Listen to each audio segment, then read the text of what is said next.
Perhaps we need some outside universal threat to make us recognize this common bound. I occasionally think how quickly our differences worldwide would vanish if we were facing an alien threat from outside this world.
Good evening and welcome to Spaced Out Radio tonight. My name is Dave Scott. Thank you very much for joining us as Science Bob is back, and a special guest, Dr. Simeon Hein, is with us as well for Science Bob and friends. It's going to be a great show tonight as we sit here and get ready for each and every one of you. We have Kitty Caddywhack in the gold medal position. We have Mel WD-40 lubing us up along with his silver medal, and Tim Mothman and his goatee with a bronze medal tonight. All right, moving on. As we continue on with the roll call, there's Luscious Jules hanging on out with us. Race Fan, how you doing tonight? And who else is here? Let's see here. Thunderhead, Sun, Road Flare, how you doing? Kurt M, nice to have you here. Jeff Steve Garvey is here. Jeff Steve Garvey not only will hit a home run for you, but he'll be signing autographs after the show. Line up to the left of the studio, if you don't mind, to the left of the studio. Scrolling on down, up next, we have Trucker Andrew. How you doing, buddy? Necessary Dialogue, good to see you. Robert Lamoth and Cosmic Joe, nice to have you both here. Mama Catherine, mwah, I love you, my dear. I hope you're having a wonderful night. And thank you for the lovely text message this morning. I love it when you do. All right, moving on. Just sets my day up perfectly. It really does. Eternity Eternal, thank you for coming on in as we continue on with our roll call here. Fast Hemi, how you doing, my friend? And who is next on our list here? Well, let's scroll on down and let's see. We're still scrolling. Major conversation happening here. T-Bone, my man, how you doing, brother? How's New Westminster? Good to have you here. Mickey G, nice to see you. Interrogation, what is that? Integrationing. Welcome to SOR chat. How you doing?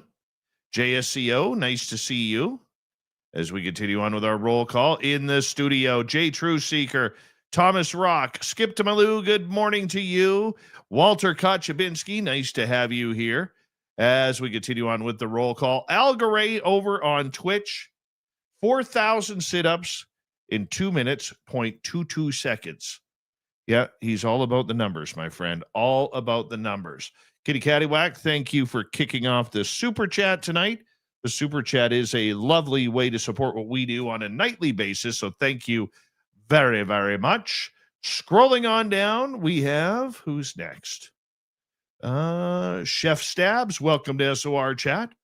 And Operation Shutdown is here. Operation Shutdown will be signing autographs after the show as well. Line up to the right of the studio, if you don't mind. To the right of the studio. Sleepy Howl, good to have you back. And who is next on our list? Well, let's scroll on down. Paul Demon, nice to have you here. And B, thanks for joining us. And, well, look at that. Simeon Hines in the chat room, too. Look at that. He's in two places at once. This is insane. All right. MJ, how are you tonight? I'm Hardcore on X, and he wants Jeff Steve Garvey's autograph right there. Carol Amario, how you doing? Nice to have you here. And let's see here. Jeff Steve Garvey says he'll autograph a glove and a bat for all of you. Yes, no, baby. Nice to have you here. Mike Nation, welcome to SOR Chat. And who is next before we start the radio side? Bonjour, Francis Tremblay. Nice to have you here. Here we go.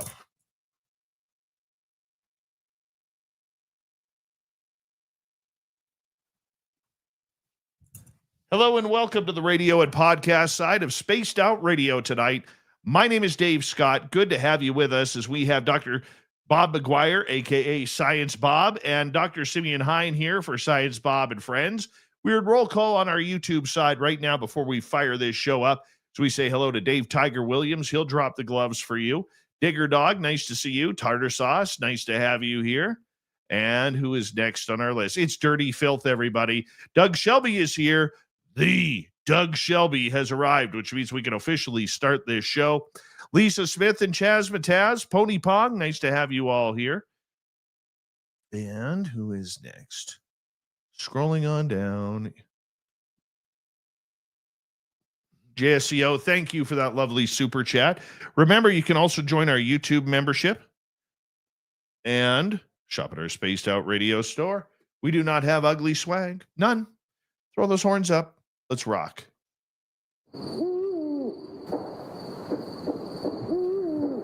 Are you ready to hear your mystic voice of the night? It's time to wake up. He's here. Shush. Be quiet. He's ready for you to listen. Let's point our ears towards the little cabin in the woods, where together, my friends, we own the night.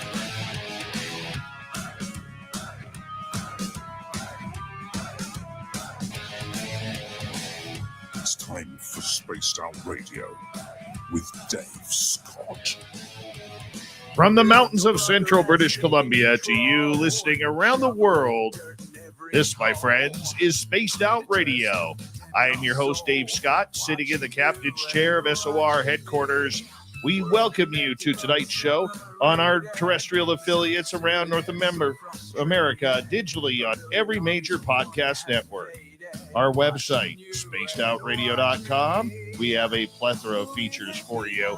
Rock out to Bumblefoot, read the news wire, check out our swag as well.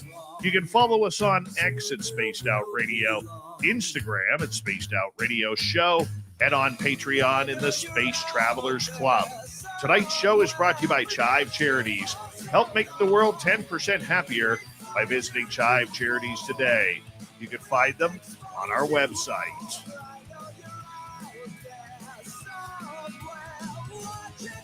We have an amazing show for you tonight. Science Bob and Friends returns after Sleepy Bob took part last month and missed the show. Yeah, we like to give Science Bob a hard time when that happens, but we love Dr. Robert McGwier around here and our special guest with him, Dr. Simeon Hine. We will get to them momentarily. Then in hour number 3, Swamp Dweller will kick things off. Katie Page will be here for the experience, and we'll get to the weird news of the week. So let's get right to it here. Why not? Because that's what we do on this show. Science Bob has been doing this show for a long time. We call him Dr. Bob McGwier. He's a former agency affiliate. He is formerly of Virginia Tech University. This man has been there, done that, and done everything to do with science, space, technology, and even some black operations. He comes in each and every month to discuss the scientific side of what's going on outside of the woo, what, where, when, and why. Why do we do it? Well, let's bring him on in. Science Bob, how you doing, my friend? Good to have you here. Couple of minutes rest, not working 18-hour days, writing 10 billion lines of code. So I might even stay awake tonight. Especially since Simeon's here, he's gonna put the voodoo on me if I don't stay awake. Simeon Hine, it is always great to have you on Spaced Out Radio. How you doing, my friend? Hey guys, how's it going tonight? Thanks for having me here. Very good. Now, there's a lot going on in the UFO world. There's a lot going on in the world of the esoterics, the phenomenology of it all. And Science Bob, I want to get to a quick disclosure part because I know you want to get into a lot of stuff over the next couple of hours with Dr. Simeon Hein regarding remote viewing, consciousness, and everything in between. I had Steve Bassett on the show last night from the Paradigm Research Group. He is steadfast, and I love the man. You know, he is so true to his cause about trying to bring disclosure over, but he believes it's right around the corner, right around the corner, right around the corner. And I don't mean to demean Steve because he's a good man. He's a very good man, passionate about his subject.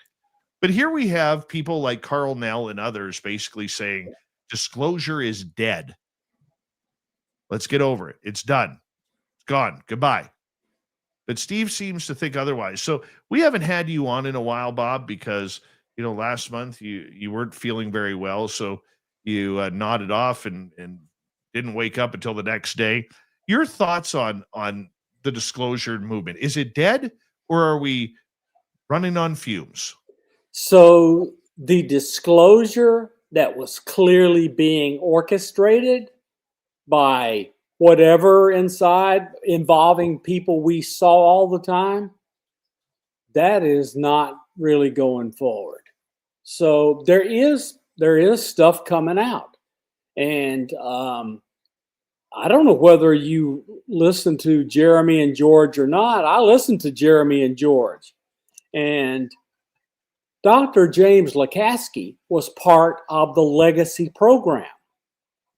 And he is telling them in their latest podcast what is going to come out. And furthermore, the most startling thing he said to us is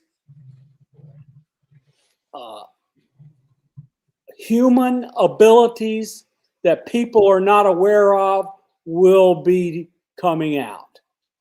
Like the stuff that Simeon knows and I know and I live with and have happened all the time and work at, it's real and the government knows it and they're finally going to admit it. Because and the reason I say they and say government is Jim Lukatsky. He is so government. He wears a pressed white dress shirt every time you see him in public, and he's just will not deviate from his Doppler approved lines. And so he caused the programs to be started with Harry Reid. He hired Jay Stratton, who began UAPDA. Lukatsky has been the power behind the throne on stuff for quite a long time, except for the oldest legacy part that has Roswell crashed materials. But Lukatsky has said, with government approval, we have a craft and we've been inside it. And he will say nothing else. That's disclosure, Dave. Well, I get that.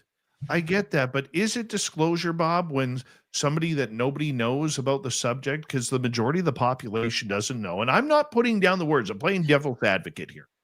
Okay. No. Here's what I call disclosure is Donald Trump comes out to the podium and he's got a clearly prepared teleprompter speech.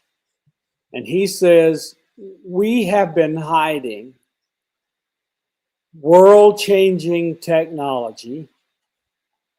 We've been hiding terrific energy sources and the ability to travel fast to other stars.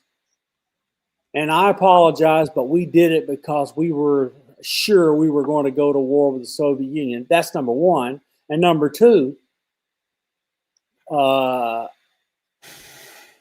these drones, I think they're electrogravitic craft being flown by China going F you and daring us. That's not surprising. Dr. Simeon Hein, what is your opinion on the disclosure movement? Because it seems to be divided. Yeah, well, I agree with what Bob said. I was going to mention the Lukatsky interview with Corbell and Knapp. And if anyone hasn't listened to it, you got to listen to that interview. I don't know if part 2 is out. There's going to be a part 2. Maybe it's already Both parts are out. there. Okay, I was waiting for part 2 because I mean, Lukatsky really lays it out. He's saying as much as he can say without risking lifelong imprisonment.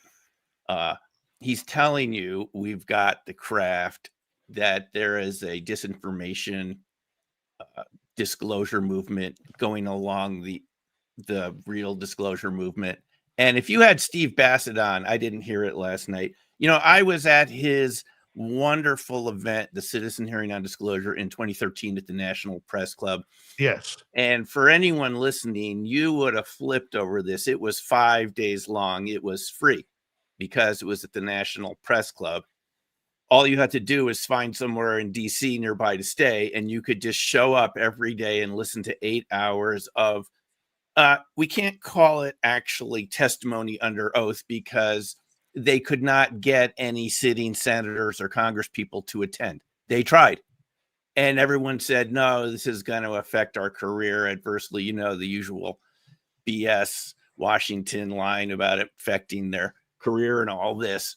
So they paid, you know, retired Congress people and Gravel, Mike Gravel, senator from a former senator, and they did a mock hearing. And it was just amazing. So Steve Bassett assembled all these wonderful witnesses, just like Steve Greer had done 12 years earlier in 2001.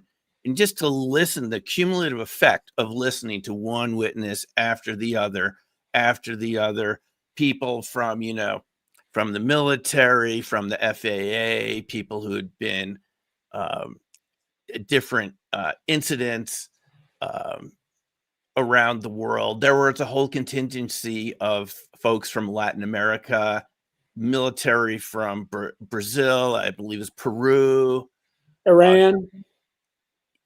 Yeah, different countries. They spoke about the Iranian incident and all these other, and it was, the cumulative effect was very strong. Now, the thing is, C-SPAN never turned the cameras on. They could have turned that on for 15 minutes. There are multiple cameras in that room that are remotely controlled.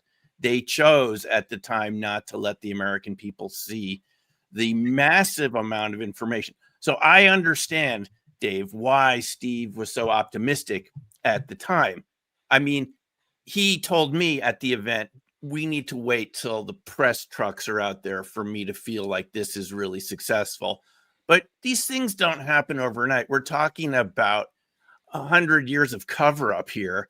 It's not going to get reversed in 1 decade, but I think we're making a lot of progress. And I think Lukatsky affirmed that in his interview with Knapp and Corbell, that the information is coming out. He's the guy that knows about this. Hal Puthoff said the same thing to us at 2018. I mean, he was laying it out there how these craft work, metamaterials and their ability to shift the electromagnetic constants of space and change their own speed of light, why we get this blue shift. And that was at the SSE IRVA meeting. And it was amazing to hear him say, as OSAP's lead scientist working along with Lukatsky, how much they knew about these craft and how much they didn't know, and how much, just like Lukatsky, he was not allowed to say. He was only allowed to talk about the bismuth, magnesium, layered metamaterials. He told us he couldn't talk about any other materials. And there was so much he said, I can't talk about it. When you have all these people with that level of credibility saying, well, this is what I can tell you, but I can't tell you the rest of it, like the other 95%. That tells you, Dave, we're just at the very beginning of this process. The very beginning. We haven't seen the major witnesses yet. We haven't seen the physical evidence before our eyes. I've spoken to some of these people, and they have the same demeanor of Lukatsky, people who've seen these materials, these alien extraterrestrial vehicles, wherever they're from. There's so much they've told me, but they can't go public with it. So I know, just like Bob does, how much is left to come out. And it's a ton. And we're just skirting the surface. But once that dam breaks, my feeling is that it's going to come forward like a little leak in a dam that starts wrecking the whole dam, just like Bob suggested.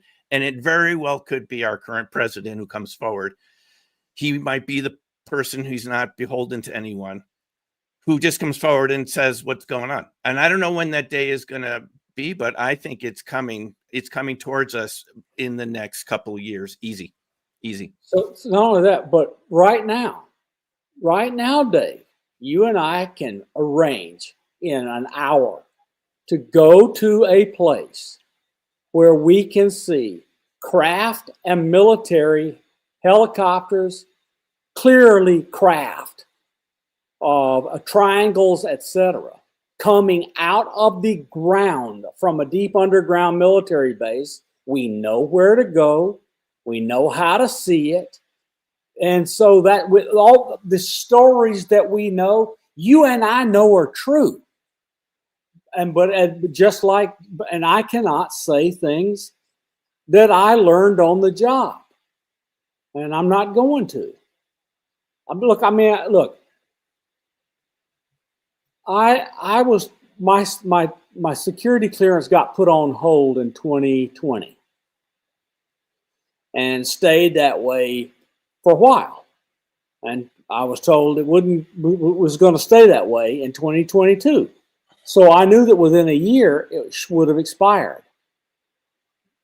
What they wanted to do was to prevent the 6 or 7 different entities that wanted me to come study Havana syndrome with them, because they knew I knew where it came from and I knew who they had experimented on, and I was in the place when it was experimented on us. I know who did Havana syndrome, and they don't want anybody told the truth. The director of national intelligence said they found no foreign intelligence service involved and they don't know what it is. And that's just a bald-faced lie. So they kept my security clearance on hold until that document came out from the DNI. And I found out in the last month that my security clearance is automatically renewed. My polygraph is good for another 1.5 years, and I've been cleared the whole time. They just put it on hold to prevent me from talking. Oh, Bob, you're just a wild man, absolute wild man. I'm not playing their effing games anymore.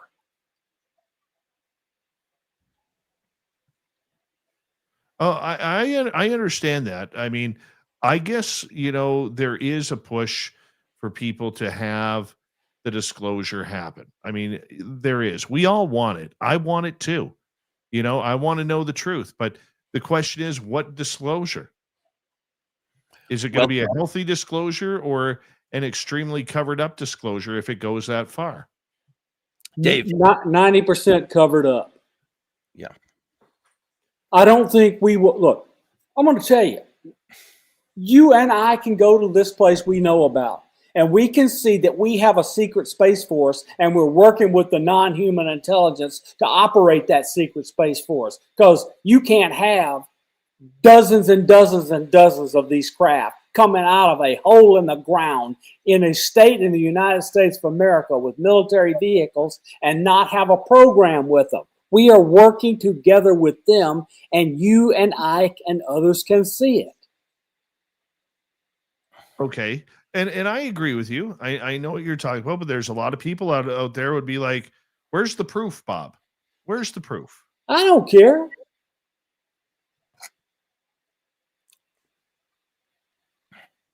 I don't care. I know what I know, and that's that. Simeon, your thoughts? Yes, I think, when you look back in history, you don't know how history is going to unfold. There is no way from where you are right now to understand what's coming at you. And just as an example, in 1989, I worked at a research institute in Vienna, Austria, called the IASA, International Institute for Applied Systems Analysis. It was like this East-West institute. formed between Nixon and Brezhnev to try to create some, positive interaction between the Soviet Union and the U.S. with science. And I worked with a lot of Soviet scientists there, so people, in PhD programs and stuff. That was the summer when the whole thing started to fall apart for the East Bloc. East Germany started to unravel and dissociate itself from the Soviet Union. And I'll tell you, no one there saw it coming. The East Germans there told me how comfortable it was to live in East Germany if you were kind of higher up within the party structure there, the Communist Party structure. Life was good. They had no idea their society was coming to an end within 5 months. And no one in our intelligence agencies predicted it either. Bob can tell you that. They didn't see it coming. What happened was the East German people got sick and tired of it, and some misinformation came out from an Italian newspaper about border guards at the wall letting East Germans through, and everyone piled up at the wall that night thinking they could get through. So many people showed up, there weren't enough security guards to restrain them, and that was the night it really kind of East Germany ended, because they just had to let them through. And it was based on incorrect information, but people were ready for a change there. When people are really ready for a change, history moves forward and no one can stop it. And that's what's going to happen with the UFO, UAP, ET, alien, multiverse phenomena, whatever this is we're dealing with. And it's no one's fault that there's been a lot of misinformation pumped into this whole area at the same time. I've been going to conferences about this topic since 1997, okay? And I have heard so many lectures, and I'm sure some of it was total BS, but there's a kernel of truth behind it, and you run into these fascinating witnesses, not the speakers, people who came forward to you, told you what they had seen. And I've been hearing from these people for 30 years. And I can tell you the reverse engineering projects are embedded within Fortune 500 companies in highly classified programs. All the major chemical and engineering companies you know about, a lot of them have these hidden programs within them, including a NASA, JPL. It's embedded within our society, and it's just been a highly classified, hidden topic. And from speaking with these people, they've told me they're really afraid they could face severe punishment from the U.S. government. One of them told me if he went and hid in the deepest ice depths of Siberia, they would find him if he talked about what he knew. And kill him for a while. I don't know if the murders are still happening, but I think they might be. Yeah, these witnesses want to come forward, and we haven't heard from them yet. The witnesses we've heard from in these congressional hearings, we've heard from a few. I would imagine there are thousands and thousands more that could tell us what they've seen if they were given permission by Congress and told there would be no legal repercussions. So, Dave, I think that's what we're waiting for. But I kind of feel like Bob does. I've heard so many people tell me so many things from these inside of these programs, people that have seen the bodies, okay, in so many words, as they've told me, in different facilities. I've been hearing about this. I've heard enough. I want to know what these people are encountering for the last several decades, going back to the 60s. What type of life forms did they see? And what are these craft made of? How do they work? Are we even capable of understanding how these craft work? Because I have heard when you look at them under an electron microscope, that each individual atom has been engineered in a nano, particle way, a nanoscopic way, which we don't have the technology to do yet. So we're talking about atomic level engineering to induce a quantum effect that changes the structure of space-time. That's my best way of understanding it. That and some of the craft are alive and conscious. Yeah, right. And they interact with them telepathically. I mean, look, I want an end to the secrecy about the reality of the universe. I want to know the physics. I want to change society where there's no more want, need, or fear. If we get that, I don't care if they ever tell us about an alien. On that note, we're going to go to break. Science Bob and Friends with Dr. Bob McGwier. Special guest, Dr. Simeon Hine. We're going to see where Science Bob takes this one when we return for the second half hour of Spaced Out Radio. Stay tuned, everybody.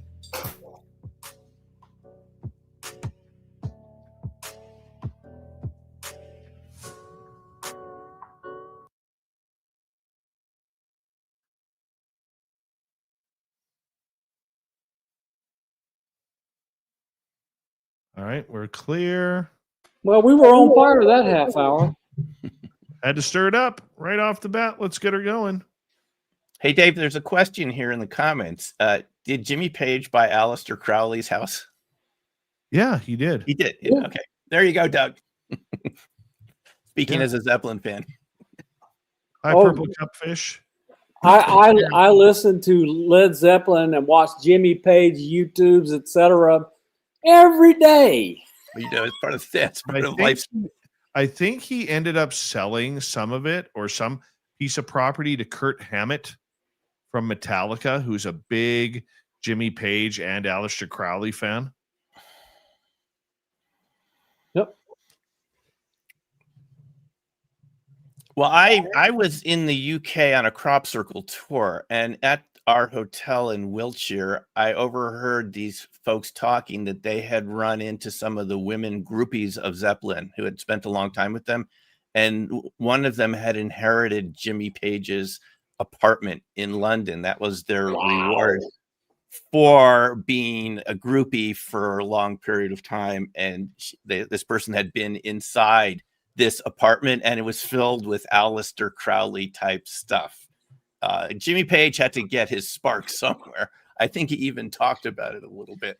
So that is a little connection to some of Jimmy Page's real estate in the UK.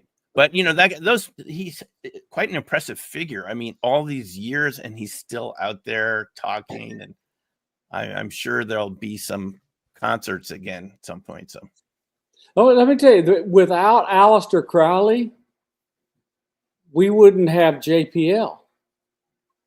is that right? How's that, Bob? Because Parsons was a Crowley fanatic, and he did Babylon workings and other things, and had all sorts of incantations to make the rocket engines work. Whoa. That is a wild story.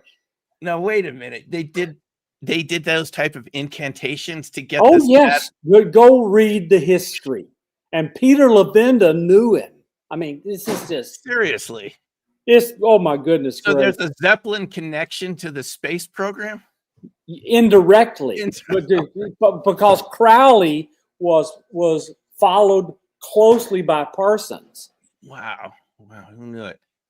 Well, there's another indirect connection here, because my first concert ever was Led Zeppelin in Madison Square Garden in 1977. Wow. 14-year-old, my mom let my brother take me to see Zeppelin. That was my very first concert ever.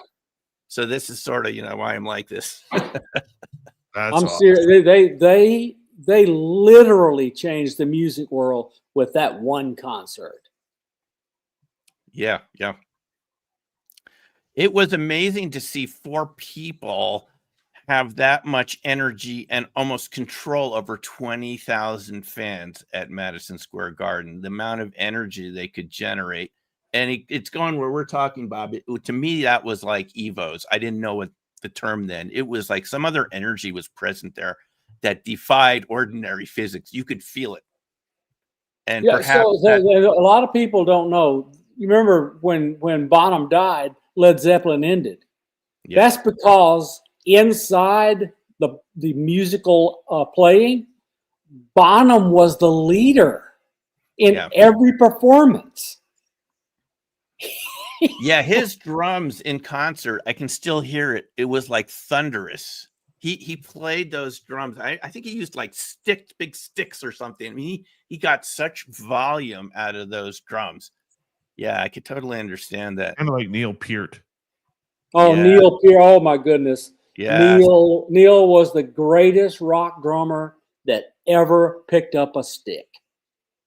And not many people know he wrote all the Rush song lyrics. He did. Yeah, he was quite the talent.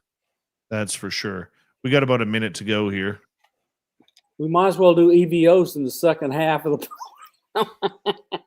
No, but Bob, honestly, I think as a 14-year-old, I really got some curiosity about some unseen reality at that Zeppelin concert. I There was don't doubt it. something else going on that I couldn't consciously grasp, but you could feel it, like a chi energy, or call it what, charge clusters. You could feel it from the sound. So, All right, guys, we got 25 seconds.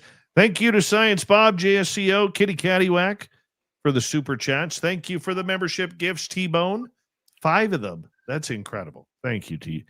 And Jeff Steve Garvey becoming a member as well. Thank you, everybody. And don't forget, you can shop at our Spaced Out Radio store. We got new swag there. New swag. Go check it on out. Here we go.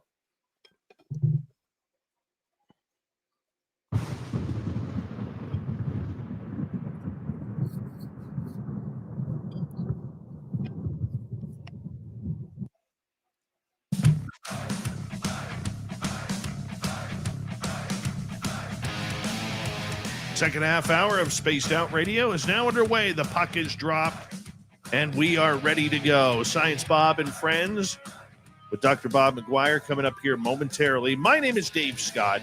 Thank you for tuning us in wherever you are. We love it that you are here. Reminder to all of you that if you miss portions of this show or others, our archives are always free on YouTube or any major podcast network. Our website, spacedoutradio.com, we have a plethora of features for you. Rock out to Bumblefoot, read the news wire, check out our swag as well. You can follow us on X at Spaced Out Radio, Instagram at Spaced Out Radio Show, and on Patreon in the Space Travelers Club.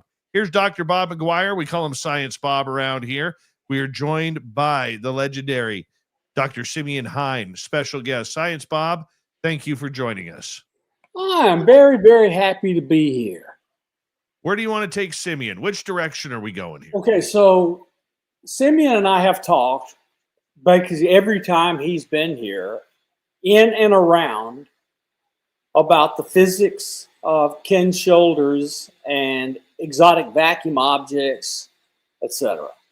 But Simeon recently did a program where he is now making the hypothesis, proposal, whatever, that Ken shoulders, what most people besides people in this podcast would call fringe physics, but he's talking about Ken shoulders fringe physics, explaining the paranormal, aliens going through walls, being able to change your frequency and go in and out of mountains and grounds and all sorts of stuff. And so, Ken Shoulders was a serious scientist. He was at MIT for years. When he left MIT, he went to Stanford Research, or about the same time Hal Puthoff and Russell Targ did. And he worked on electronics and electromagnetism for the entire time he was there. But then Shoulders took a turn. He made a view of the physics of charged particles, where let me say this before I go further. His experimental data collection was perfection. He knew his instrumentalities. He knew how to put them together. He knew how to collect data. And he got some really, really interesting data on things that, to my mind, mainstream physics still can't explain. But he had a hypothesis, which is controversial. So ball lightning and these tiny little ball-like blobs, he called exotic vacuum objects. And physics, as we know it, has a serious problem. What is the serious problem? Every force that we can observe, we can't observe the strong nuclear force, but every force we can observe is tiny compared to the electromotive force. And when you put a bunch of charged particles together, the Coulombic repulsion wants to blow them up like a nuclear weapon, except they don't when you have ball lightning and these exotic objects. Something explains them, and he had an explanation. And Simeon has gotten to the point now where he believes it explains all sorts of paranormal and phenomena, and we're going to discuss it. Yeah. Simeon, your turn. That's a great, you said it there, right? Bob, you said it. I mean, you know more about the science of Ken Shoulders, and you have been in this area. You have an education in this area directly. I came across him more recently through the study of cold fusion, renamed recently low energy nuclear reaction, because it's not literally cold fusion, and some people just call it coherent energy transformations now. And the more and more I kept reading Ken Shoulders and rereading it, and the more I read it, the more that the characteristics that he describes to these charge clusters, he named them exotic vacuum objects because he believed they arise out of the quantum vacuum field, out of perturbations in the quantum field, that they are a type of parallel life to our own, within the same reality that we're in, normally invisible and too small to see, but they permeate our reality, and people encounter them all the time. Every instance you have an electric shock, walking across the carpet, touching your pet, touching your car door, that little shock is a transient evo. But Shoulders, using this electric discharge pulsed, used these electric plates and different equipment on a smaller scale than Tesla, was able to create these long-lived microplasmoids, which he called initially electron vortex objects, and then strong electrons, electron validium, and then finally just evos. And the characteristics, guys, of these evos is that they can pass through other objects.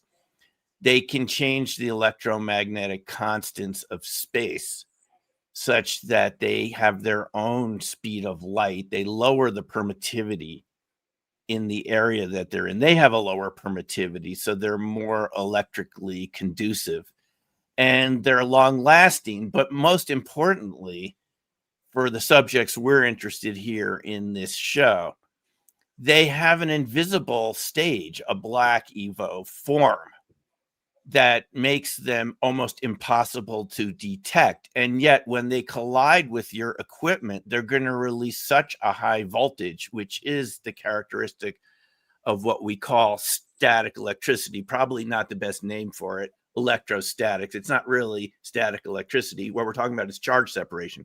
Anywhere you get charge separation, and that means basically kind of what Bob's saying here, like everywhere in the universe where you get charge separation, at every level, when these charges combine, you can get these evos, and they can create their own type of life. But for us, the interesting thing is they do not play well with electronics. They tend to short things out. They have a different permittivity, electrical constant, permeability, magnetic constant. And this, when I read into this, Bob, it just seemed to me all of my experiences with crop circles, of walking into those crop circles with our static measuring equipment and seeing these really large static gradients going over 1,000 volts, just with a few feet. It would go beyond the capacity of the meter to measure. That's exactly what Shoulders is talking about here. That would be enough to generate these little evos moving around these crop circle areas, which is why our cameras would stop working, laptops would stop working. It happened to professional camera crews like BBC, National Geographic, time and time again. We've seen this. But this permeates the entire world of paranormal phenomena. I mean, it's ghosts, UFOs, Bigfoot. You get the same sort of characteristics. And in my mind, reading Shoulders, when he's talking about these black organizations with ghostly properties and their ability to hide from us in the same space, to me, that just seems to have so many parallels to the types of phenomena that we're interested. Eventually, I just said, it's the same thing. Why? It's not, he's not talking metaphysically here, right? This isn't an analogy. It's not a metaphor. He's actually literally talking about the same things that we're talking about here, and maybe Bob, even the key to the propulsion of how some of these exotic craft actually work. Well, let me take a logical leap. Given, let's suppose Shoulders is right, and you're right, and you get these exotic vacuum objects, and they are contraptions that come from the quantum vacuum. Given what we see of these things, and the fact that if it's true it comes from the quantum vacuum, I can tell you an immediate consequence. Free energy is there to be had, because those objects can do work. They poke, they make pits in metal. Yes. So, yes. if I'm just telling you, free energy is real if your and Ken's interpretation of the physics is reality. Right. That's what he keeps pointing to. And by the way, people can read his papers. They're up for free now. You know, he passed away in 2013. Evo. Oh, there's 1,000 or so pages on one archive. Yeah, Evo, A Tale of Discovery, these papers on permittivity, all his collections of papers. Just look it up. You could read it and see what Bob and I are talking about here. He keeps going in that direction, Bob, where he says this could be the basis, as it was called back then, how cold fusion works, that it's literally micro ball lightning. And if it can form these really rapid pits in metal and create these sort of bouncing motions across the surface. Take crystals and totally destroy the lattice through forces we don't understand. Yeah. Transmutation of atoms from one to the other. Nucleonic transmutation, alchemy. Shoulders showed us, along with Takeaki Matsumoto from Japan, working in parallel. He knew of Shoulders' work too at the same time. That this was creating a type of nucleosynthesis, alchemy, something that Isaac Newton was fascinated by. He probably spent half of his time on this. He probably didn't understand why it was happening, but he turns out to be right. Something we were all taught in school was just sort of medieval mythology, Bob. Turns out, from the Shoulders point of view, to be true. And so many researchers from Proton 21 Labs in Kiev, Mark Leclerc, through cavitation, kind of sound, ultrasonic sound, have detected this sort of range of chemical elements that should not be there, that you don't see at the start of the experiment. And when you're done, you have every element in the periodic table coming out of a pure substance like lead. And you get everything else, all the lighter elements, all the way up. You have metals transforming, Bob, into carbon films. And huge amounts of these films are emerging out of these metals in these Lehner experiments. So it does suggest what you're saying is that there's a tremendous amount of energy being released here. And you have to wonder whether all this misinformation we heard about so-called cold fusion was just that. It was misinformation designed to protect someone else's project, some classified program in DOE or fortune that someone is really working. Because, you know, okay, you look at Eric Davis' paper, that Eric Davis from Davis Wilson memo, the Eric Davis we all know has been more vocal recently. You look at his paper in 2003 or so for the Air Force on ball lightning. I mean, half of that paper is redacted. It's a paper on ball lightning. It's supposed to be a natural phenomena that accompanies thunderstorms, and we see sometimes in many other circumstances show up, and also at a micro scale.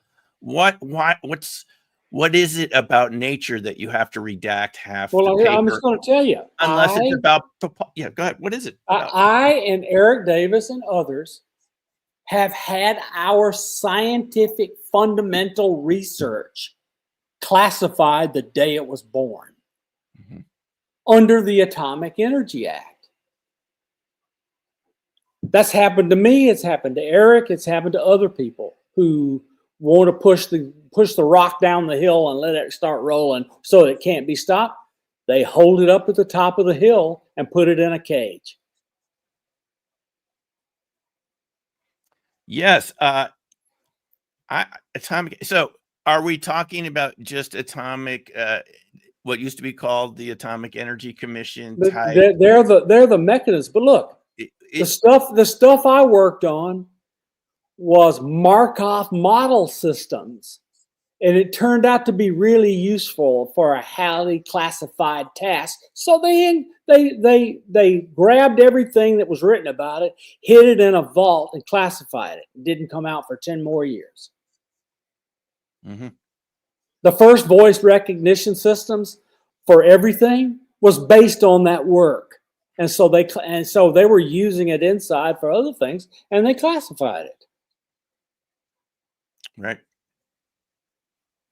When you look at where the classifications are in Davis' paper, every time they get to something having to do with propulsion, that's when the classification kicks in, and it says it's going back to the 1950s. It says research from, and it goes into the past, and so it really suggests that part of the classification has to do with what you're talking about, Bob, but also with exotic propulsion systems, which have been told don't work, and maybe there's more success to those than we think. Maybe it's the propulsion for these drones that you mentioned at the beginning of this, the so-called drones, right? Well, you should hear the FBI talk about them. It's not what the FAA says they are. I want to ask you about the propulsion system, guys, because obviously this is where it gets a little dark and dicey. They don't want to give up what there is. Are we talking hypersonic speed? Or are we talking well above hypersonic speed, like maybe up to a light speed type of technology that they are trying to break down into a human concept? I have an opinion that, I don't know. Look, I think that they figured out the physics of hyperspeed. But Dave, the universe is huge. It's really huge. So let's suppose you can go hyperspeed. Where are you going to go? What direction do you go? I mean, we don't know where things are in the huge universe. We don't know how to navigate, and we don't know a lot of stuff.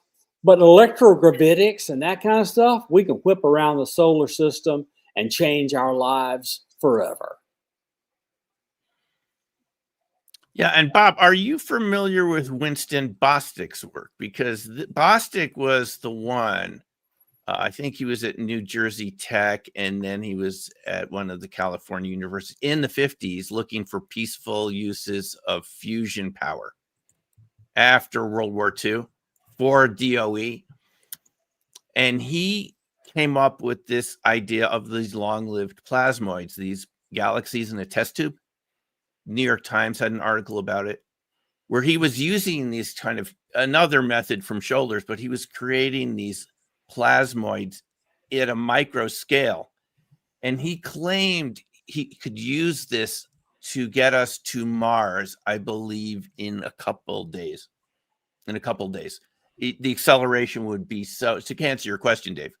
And we're talking about a long time ago. We're talking like 70 years ago now that Bostick was working on it. And it seems to me that side of it went classified, that they kept working on this. And that's why in the Eric Davis paper on ball lightning, so much of it, when it says what the implications are, is whited out, because it has implications for propulsion systems. And obviously there are reasons why you would want to keep that classified. There's certain people you don't want to just give that technology out. But it seems to me it's quite possible there have been these long-lived programs for 70 years in these types of plasmoid, EVO-based propulsion systems to get us to other locations in the solar system within a few days. Yeah, maybe it happened. Maybe it really happened. Winston Bostick was the discoverer, on first person that did work on plasmoids for DOE. Right. He was the beginning. Right.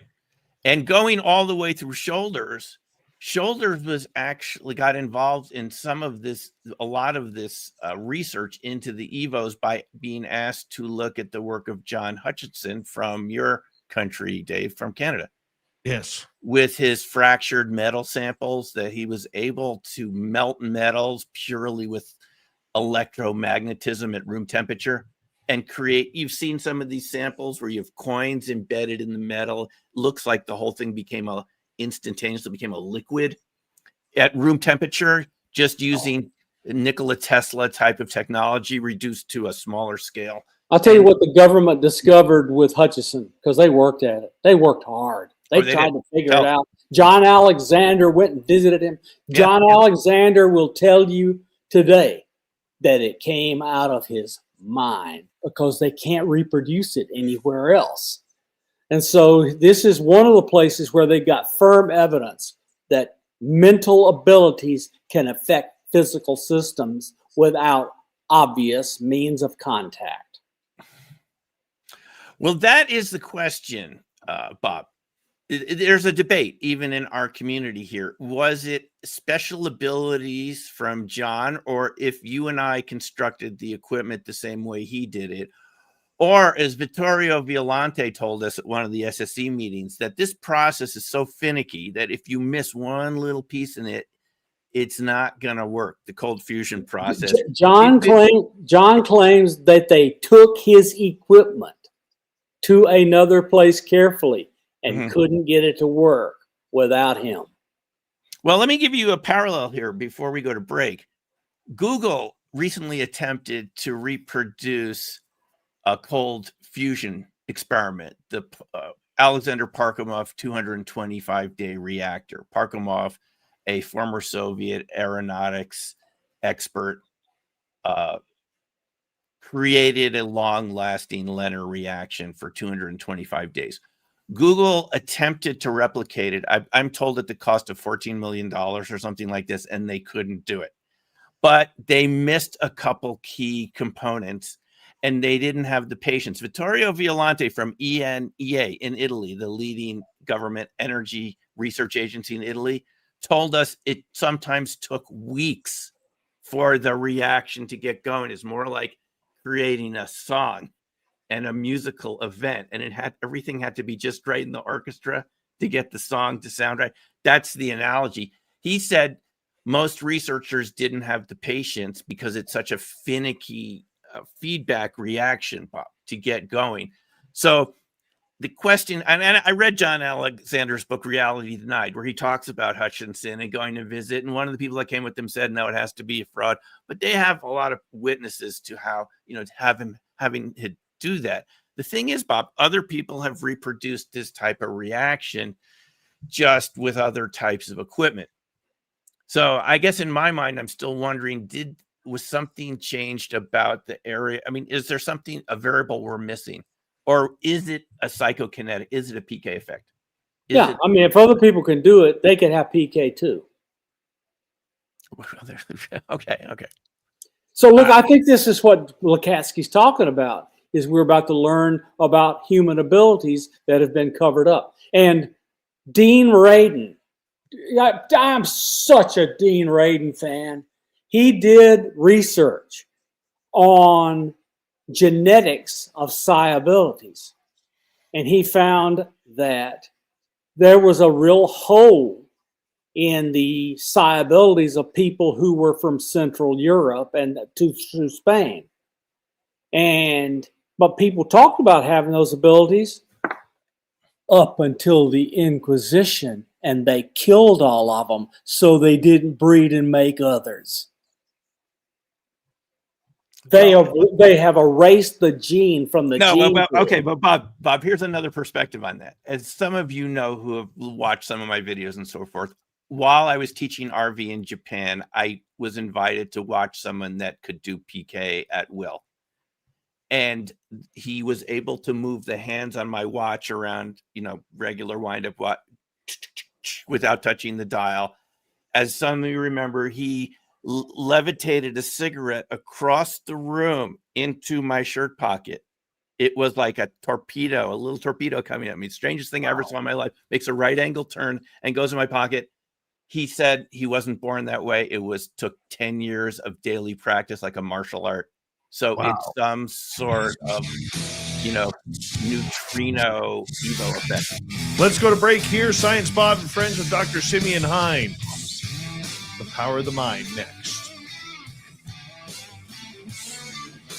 This is Spaced Out Radio with host Dave Scott. Guys, I'm going to take a quick bathroom break. We'll see in a second. Let's turn it over to Dirty Filth. We got about 5 minutes. Okay. Hello, Dirty. Wherever Dirty is. I think he forgot his break. Well, his turn. Dave forgot to unmute me. That's what I'm going with. I'm sticking with it. You muted yourself.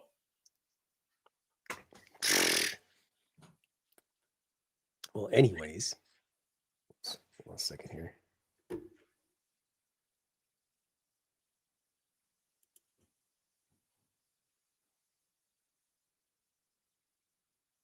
Apparently there's some sort of feedback.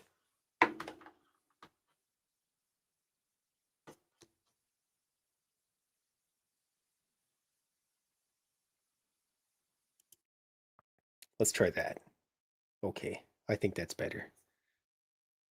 Yes, Dave left his microphone on, so now the tables have turned, Dave. I hope everyone's having a wonderful evening. This drawing here is the last drawing I got to put together for my calendar. I forgot to.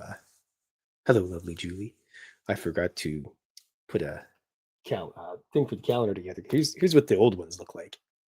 So a different picture of me, but this time I'm doing a little parchment paper thing for all the information of me. Yes, and since Science Bob is here, I have a drawing from my new book, Cryptid Cartoons, Volume 2.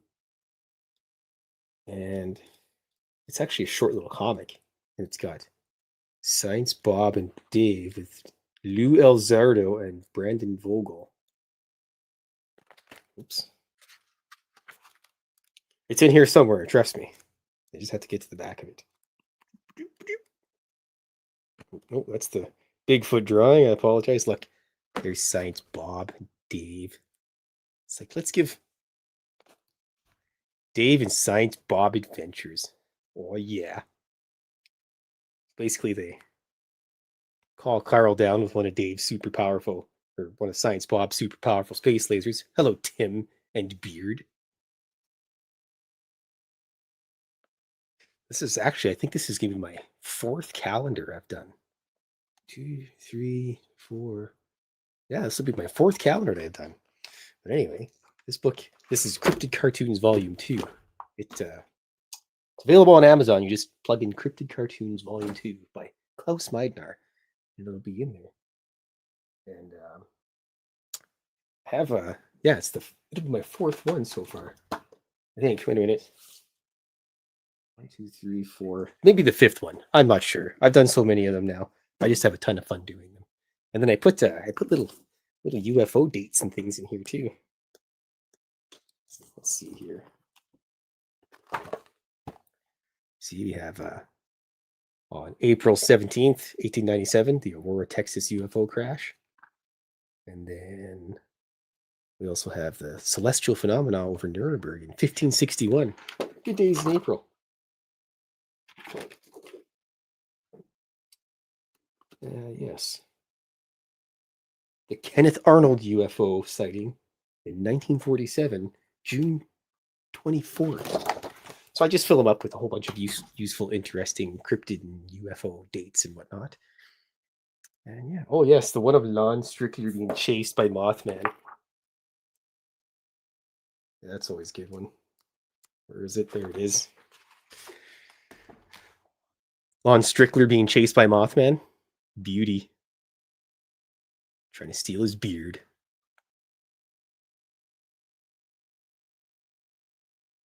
I also have Dave getting a massage by Sasquatch. This is always good. I love sharing this one because this is how Canadians get massages. Let's see. I'll just put that out of the way. Clunk. There we go. There's Dave getting pampered by Bigfoot.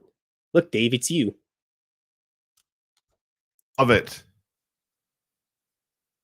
I love it when you pamper me. Yes. All right. I have to go give the cats some snacks. It's very important. Dirty Filth, you're the best. Give them a couple of treats from us if you don't mind. I will. Have a good night, everybody. All right. Dirty Filth, everybody. Will. Have a good night, Bob. See you, Damien. Bye, Dave.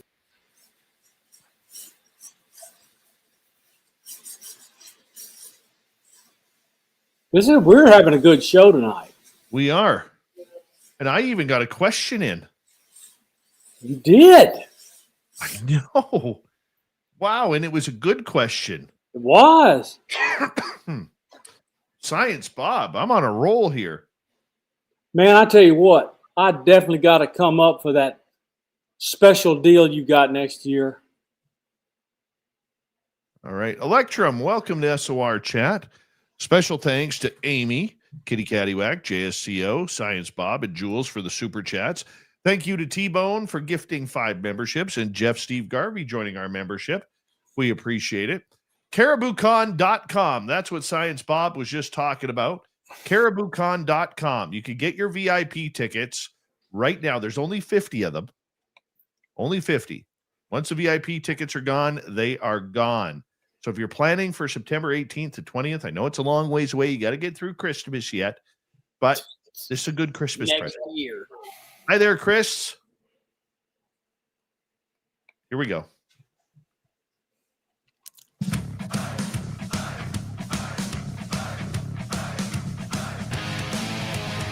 Here we go with hour number 2 of Spaced Out Radio tonight. My name is Dave Scott. We appreciate you tuning us on in wherever you are on this gorgeous planet we call Earth. Hey, we want to remind each and every one of you that if you've missed portions of this show or others, our archives are always free at YouTube or any major podcast network. We want to give a big shout out to Len, who's listening in right now on the Rattler in Apache Junction, California, or Arizona. Thank you, Len, for letting us play your nights on your radio station. I know you're sleeping or trying to sleep. Len literally falls asleep to us each and every night, so we like it when Len's listening in. Even when he's having a bath with his rubber duckies, Len is listening in. Our website, spacedoutradio.com, we have a plethora of features for you. Rock out to Bumblefoot, read the news wire, check out our swag as well. You can follow us on X at Spaced Out Radio, Instagram at Spaced Out Radio Show, and on Patreon in the Space Travelers Club. The Desert Clam has set the password for tonight in the SOR Space Travelers Club. What is this one? Anacetus. Anacetus is your password. Use it wisely, Space Travelers, as the Clam sets the password each and every night right here on Spaced Out Radio. Let's go back to Dr. Bob McGwier. We call him Science Bob around these parts. And special guest Simeon Hine. The great doctors are in for a little Science Bob and friends. Science Bob, how you doing?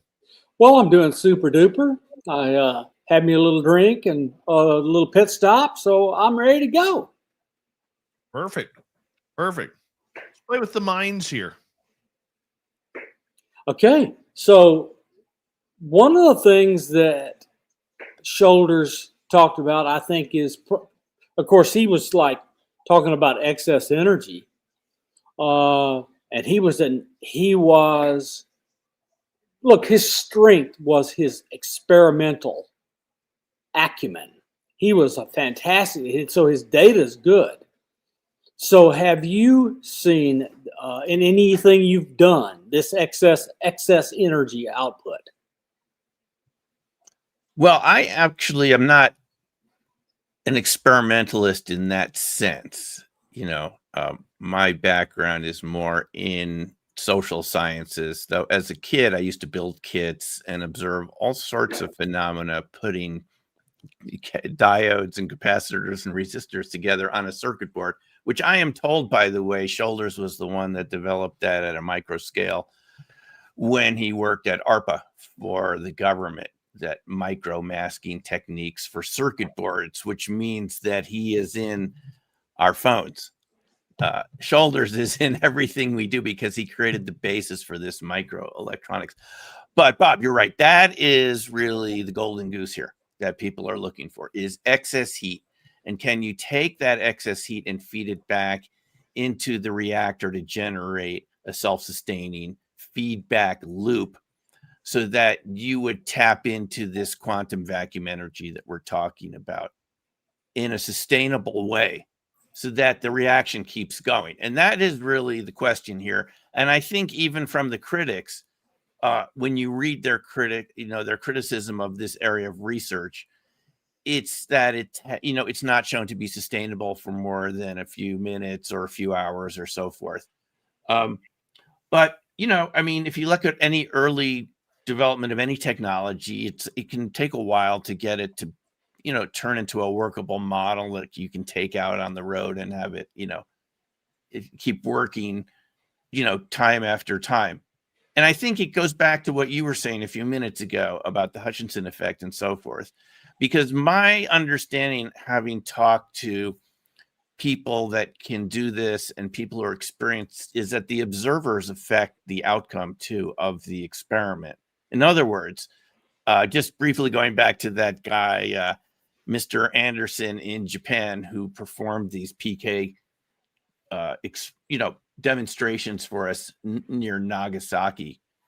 He said that I told him I did, interviews, YouTube stuff like this. It was a little before YouTube existed, but that sort of thing. He said he didn't want publicity because if you got skeptical people in the same room, his dynamic interactions with the materials, like he could turn glass into a liquid and so forth, that sort of thing, spoon bending, these sorts of things.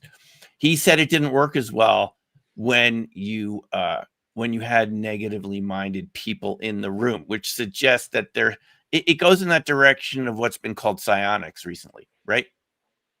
Which is that there's some sort of collective mental effect that we actually all have on the environment and on these experiments.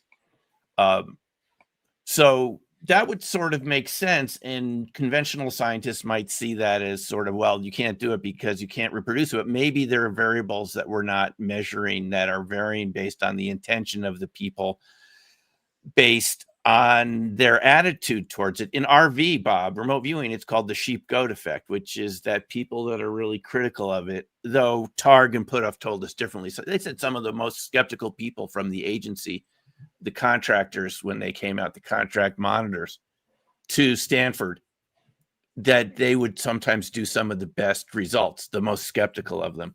But the idea overall in RV research is that people that are more open to the idea it works tend to get better results. But just to shortly answer your question, I mean, just to go back, I actually haven't seen a reactor working in a sustainable way. It hasn't really been the focus. If I can get to a conference sometime where we have a reactor working and we can see some results, I think we'd all love to see that at some point. It's just that these experiments can take a while to set up. And let's be honest, there's an element of X-ray danger when EVOs collapse. I mean, I was just going through Shoulders' papers earlier this evening, and he says when those EVOs come to the end of their lifespan, typically 2 days, they can embed themselves in materials and last for 2 days independently of anything else. When they do collapse at the end, they can release a lot of X-ray radiation. I think we don't really want to be around that. So, Bob, it would have to be done in a way that is safe. We don't want any hard or even soft X-ray emission coming from. It would have to be. I think it's aluminum as a material that prevents that from coming out from these reactors. So I think there is some room for caution. Some of the researchers in this area, including Andrea Rossi with the ECAT, these people got cancer. Okay. A number of these, I mean, that is proof right there. Something is going on in these reactors. And we're just talking about micro ball lightning sustained, micro ball lightning EVO type reactions. You've had a number, Mark Leclerc, he used sound. We're just talking about using ultrasonic cavitation. This is for people that don't understand. This is where you put sound energy into a liquid and it creates these bubbles and they collapse at an extremely fast rate, which And you get high energy photons out of it. high energy photons, nucleosynthesis, and a lot of energy. And he and his partner, honestly, they both got cancer from these experiments, but they were pushing it a lot harder than that ultrasonic cleaner you can get for jewelry on Amazon for $30. They were pushing it as hard because they wanted to show this work. So, Bob, I think there is some room for caution here in creating these reactors and observing them until we can do it in a way that's safe. But that is the real prize here, is to create some excess heat reaction that's sustainable. Again, Alexander Parkhomov seemed to have reproduced it in his lab in Moscow for 225 days at some point. And other researchers, Takeaki Matsumoto, also got these sustained reactions. The Edemenko from Proton 21 Labs, Oritskev, and a whole bunch of other Russian researchers found these were people that, by the way, that worked with liquids and oils and used cavitation to work with oils just in the trade that they were in, and found they were getting these excess heat reactions. They discovered it accidentally. So I think a lot of people have actually come across it. It's just a question of how do we sustain it, that it actually produces something that we can see. Now, I have seen one demonstration of this. This is Malcolm Bendel's thunderstorm generator.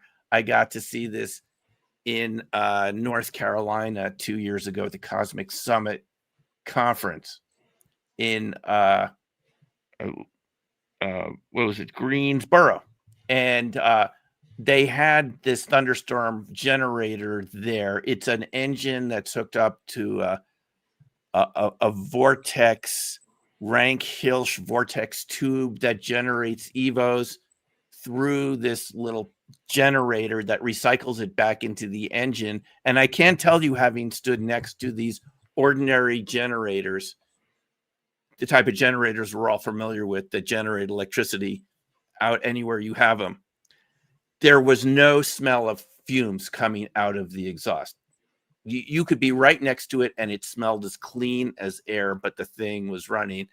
And just quickly, I'm told from the people involved with this that they are working with the Indian government and they're on track to start producing these very, immediately, hundreds of thousands of these units to retrofit all of the engines and generators in India because smog is such an issue there. So this would be one application of it, of EVOs, to neutralize carbon dioxide and things like that from emissions from ordinary combustion fuel engines.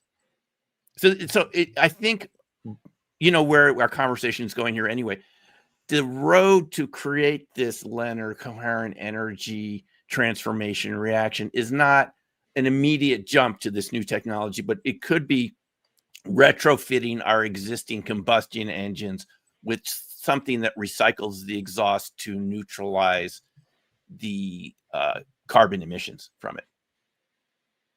So that would be terrific. Yeah, a baby step. And this is something that I have seen. I got to spend the whole weekend around this. They had it running the whole time. We got to see the gas emission analysis from the engines. We could see that the carbon dioxide and carbon monoxide, especially the carbon monoxide, were way lower. And the thing would be to see, can we actually put this on existing engines and clean up exhaust as a first step towards using Ken Shoulder's EVOs through this Rank-Hilsch vortex tube with little micro ball lightnings getting intermixed with the exhaust to do that nucleonic transformation, right? The alchemy to neutralize the harmful emissions. I mean, I don't know how many thousands of people are killed from carbon monoxide exhaust accidentally from generators, especially in Alaska every year. So that would be an immediate benefit. For those of you wondering, well, what's the immediate benefit? Before we get to free energy, which by the way, Bob, I'm not afraid. I don't know what everyone says, oh, it's going to put everyone out of work. That's total BS. No. It's total crap when they say this. No, there'll be all sorts of work that will be created because Exactly. energy won't cost anything. Right. It's going to get there eventually, but it may take a little while to go through intermediary baby step technology. I think the thunderstorm, the so-called, and folks, you can look it up. I think the thunderstorm generator could be one of these technologies using these principles we're talking about tonight, just in a baby step way, but in the right direction, kind of like a hybrid engine, almost like putting it on our existing engines to recycle the exhaust through these vortex tubes, having the little micro ball lightning do its magic to transmute the potentially harmful and dangerous carbon monoxide into, I think what the output is oxygen and water and stuff. And again, I have been next to one of these engines that was running for hours, and you could not smell any exhaust smell. It smelled completely clean. So I saw it with my own eyes. I couldn't see what was going on inside, but it's a device. You can look it up, and Bendel says they're working with the Indian government right now. He said that 2 years ago, and it seems like they've really made a lot of progress. So, Okay, I have a different question, different road. You have been really doing some interesting research, talks, interactions about cryptids in the past year or so. Where is that going for you right now? Yeah, what really hooked me into the whole Bigfoot cryptid topic, and I've talked about this on this show before and so forth, is talking to the witnesses, the Bigfoot witnesses in Colorado, including my own remote viewing students who were natives of Colorado who had encountered these creatures in the Rockies, in the foothills here, camping. Down from the foothills, someone right north of Colorado Springs, was the weird, spooky types of effects that you associate with the paranormal, Bob. It did. Once I started actually going to these conferences, coming from the point of view that it was just some undiscovered North American wood ape, like earlier academics, John Bindernagel from your country, Dave, from Canada and others, had suggested it was some sort of rare primate.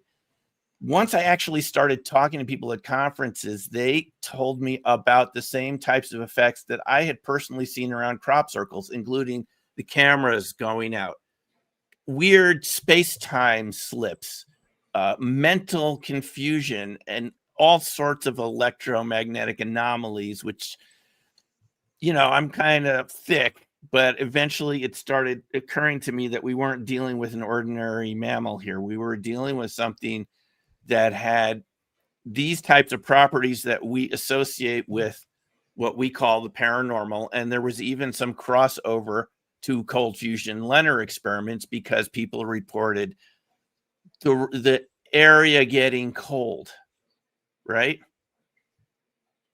Sound feeling muffled all of a sudden, and strange feelings in their body, this mental confusion, the brain fog, this kind of induced fear that even Luscious Jules, who's here in our chat room tonight, has talked about with us and with our research group, our Bigfoot Zoom research group. So where it's led me is going to increasing numbers of Bigfoot conferences, especially in the Northwest.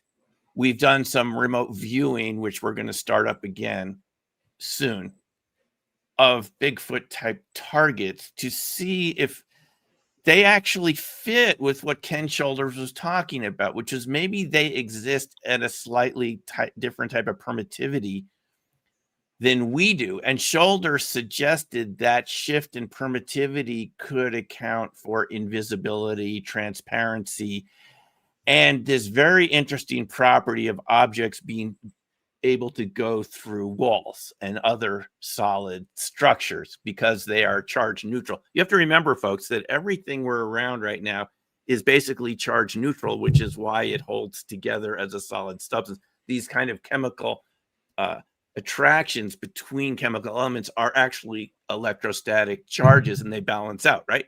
So when the charges are slightly offset, you get some of these very interesting effects. It doesn't take much. So, Bob, to answer your question, my thinking was that Bigfoot and other types of cryptids, the types we don't even have names for, and I've read and listened to a lot of witness accounts, and I've talked to a lot of people at these conferences, and we're dealing with something that is really strange from our ordinary sense I of it. so want you to do this. I have the test site for you. Yeah, it is really strange, and people don't even know what they've experienced.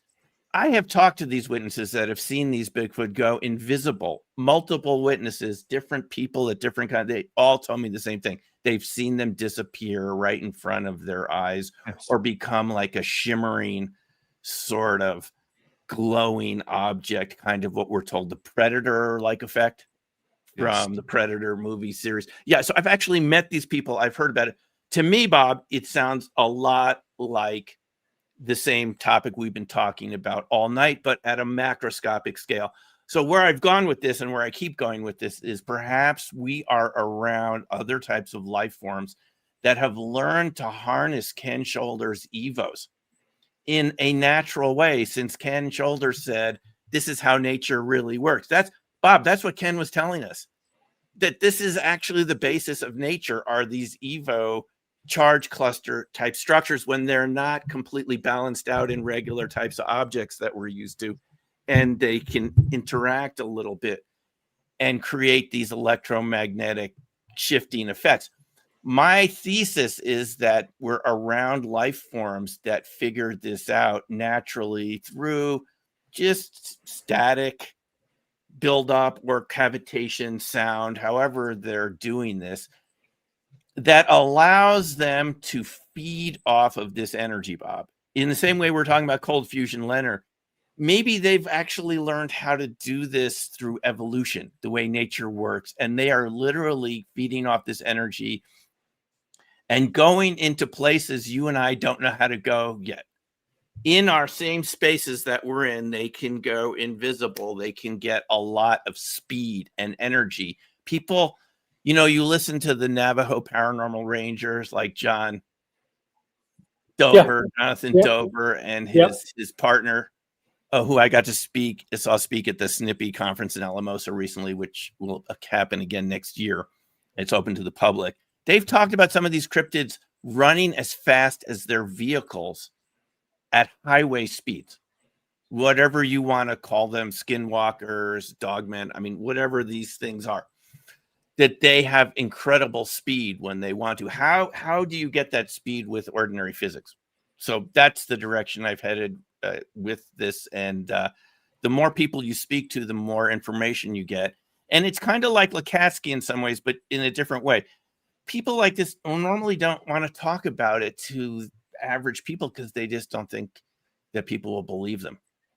And I mean, in sociology, we call it a hidden event. It's something that people are experiencing, but they won't talk about it because of the fear of ostracism and ridicule, the giggle factor. So that is the benefit of going to these conferences. And I'll be at the Oak Ridge conference in Oregon again next July. I think it's July 11th, 12th. You know what, Simeon? We need to let Dave ask a question. Sorry, guys. Well, we only got about a minute left here before we have to go to break. We're going to get to some audience questions in the final half hour that we have tonight with you guys. But I just wanted to make a quick comment. I mean, Simeon, I know exactly what you're talking about. At my investigation area, Flight 21, where we have had interactions and trading going on with Sasquatch there, it is absolutely incredible accepting the mind speak and the energies that these creatures put off. And, you know, feeling that they are completely around you and not being able to see them. And I often wonder whether or not their hair strands are like deer hair or moose hair, which are hollow and can reflect light. I often wonder that, and that's why it's very difficult to see deer or moose in the middle of the trees. because they are perfection of camouflage to their environment. So I often wonder about that. But we're going to get to some audience questions when we return on Spaced Out Radio here, coming on up in about 25 seconds. Science Bob and Friends with Dr. Bob McGwier is here. Science Bob joins us each and every month. And our special guest, Dr. Simeon Hine, one of my favorites who comes on this show. Why? Well, the guy's just so damn smart. That's just, and he's got a good mustache. Let's remember that too. Spaced Out Radio coming up next. You're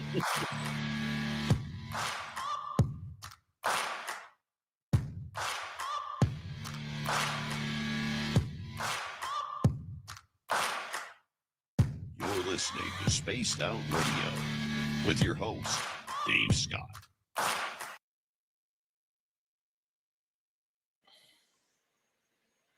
No, Dave, we are thinking along the same lines there. So I actually, I was going to talk to you in Science Bob about this. yeah. I have poo samples from potentially a Sasquatch. Well, you should have them tested for DNA in it. Well, yeah, because I'm so fucking sciencey, Bob. Like, I don't know. That's why I'm talking to you guys about. I mean, look, it's going to have hair, DNA, and what it eats, and all sorts of other stuff. The scat is very important for studying the biology of animals.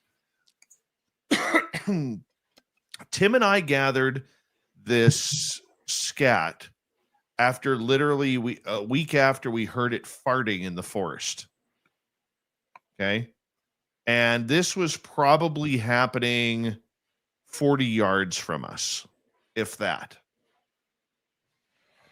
We went back a week later. We actually took some of the scat.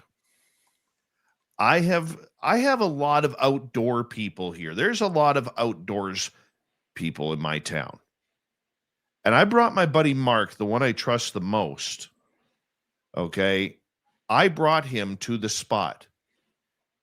9 weeks later, the scat hadn't broken down yet. Whoa. It was still all right there, which is very weird for a creature from nature because bear scat, cat scat, coyote scat, wolf scat, moose scat, deer, you name it, it breaks down very quickly. I'm going back there maybe on Sunday. It's about a 50-50 shot I will be there Sunday. It'll be probably my last time there this year because the snow is going to start flying here at any time. And I'm going to see how that scat is there. Now, when my buddy Mark, the first thing when he looked down, he goes, "Oh, that's bear." And I said, "Is it really?" I said, "When do you see a bear stuffing its ass in between a bunch of little trees and shrubs to take a poop?" And the more he looked at it, the more he analyzed it, he literally said, "I don't know what this is."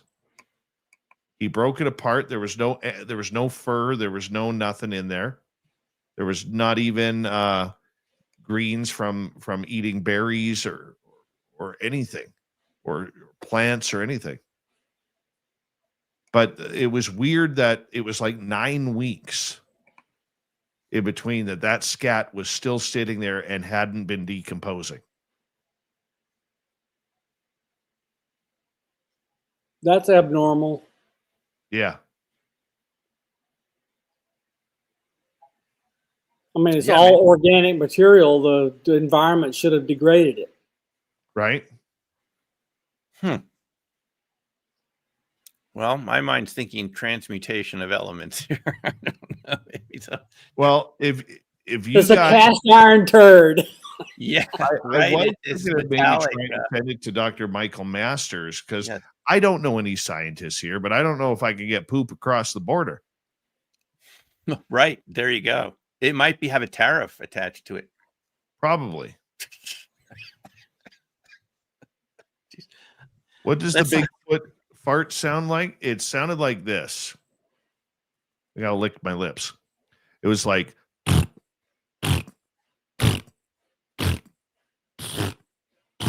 and that went on for about 15 seconds.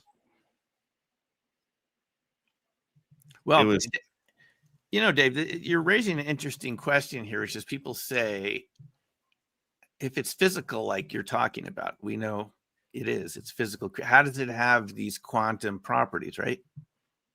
yeah.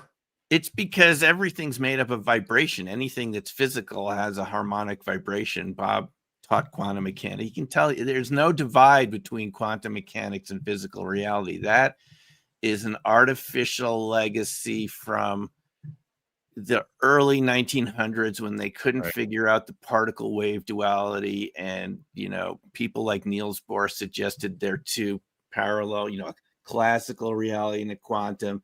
And we still have this idea they're two separate things, and you can't access the quantum. It's only the physical world with the measurement.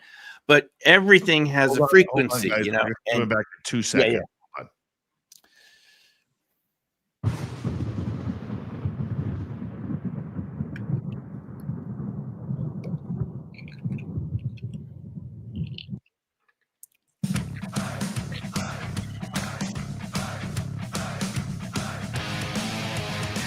Here comes the second half of Spaced Out Radio tonight.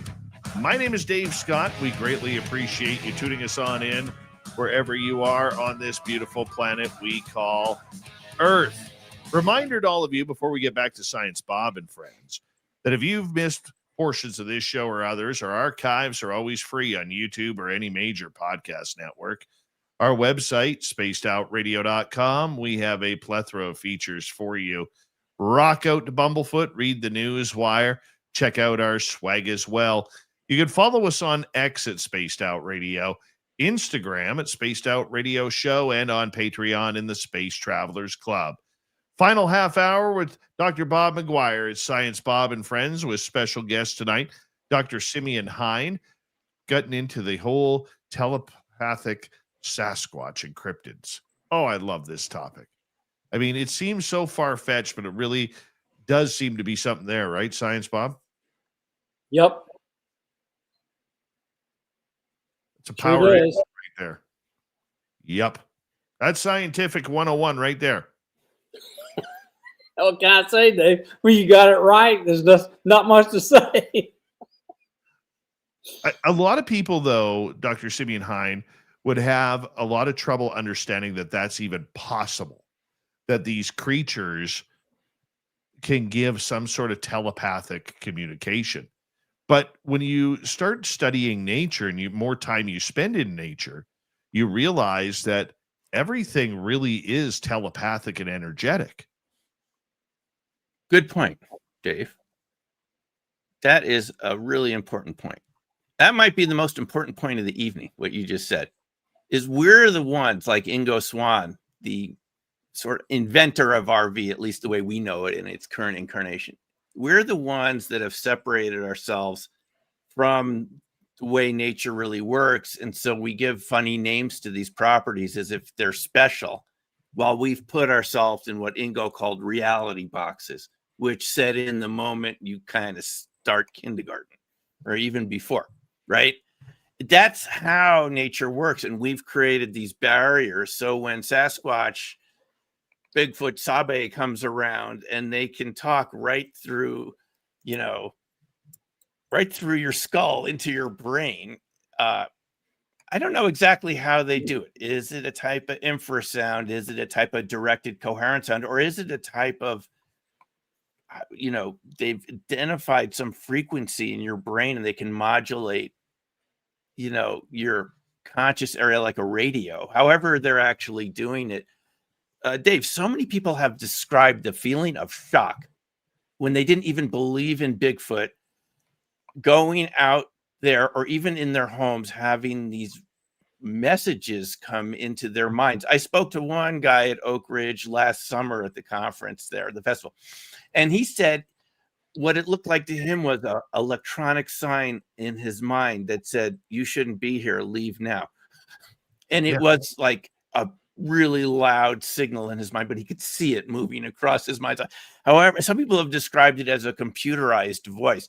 One of your documentarians from your country, Les Stroud, Survivor Man, Bigfoot. He talked about the shock when he went out to an area near Portland where someone told him there was activity and he heard it in his head. He said in his broadcast that he had to go visit a therapist later, a psychotherapist, to make sure he wasn't going nuts.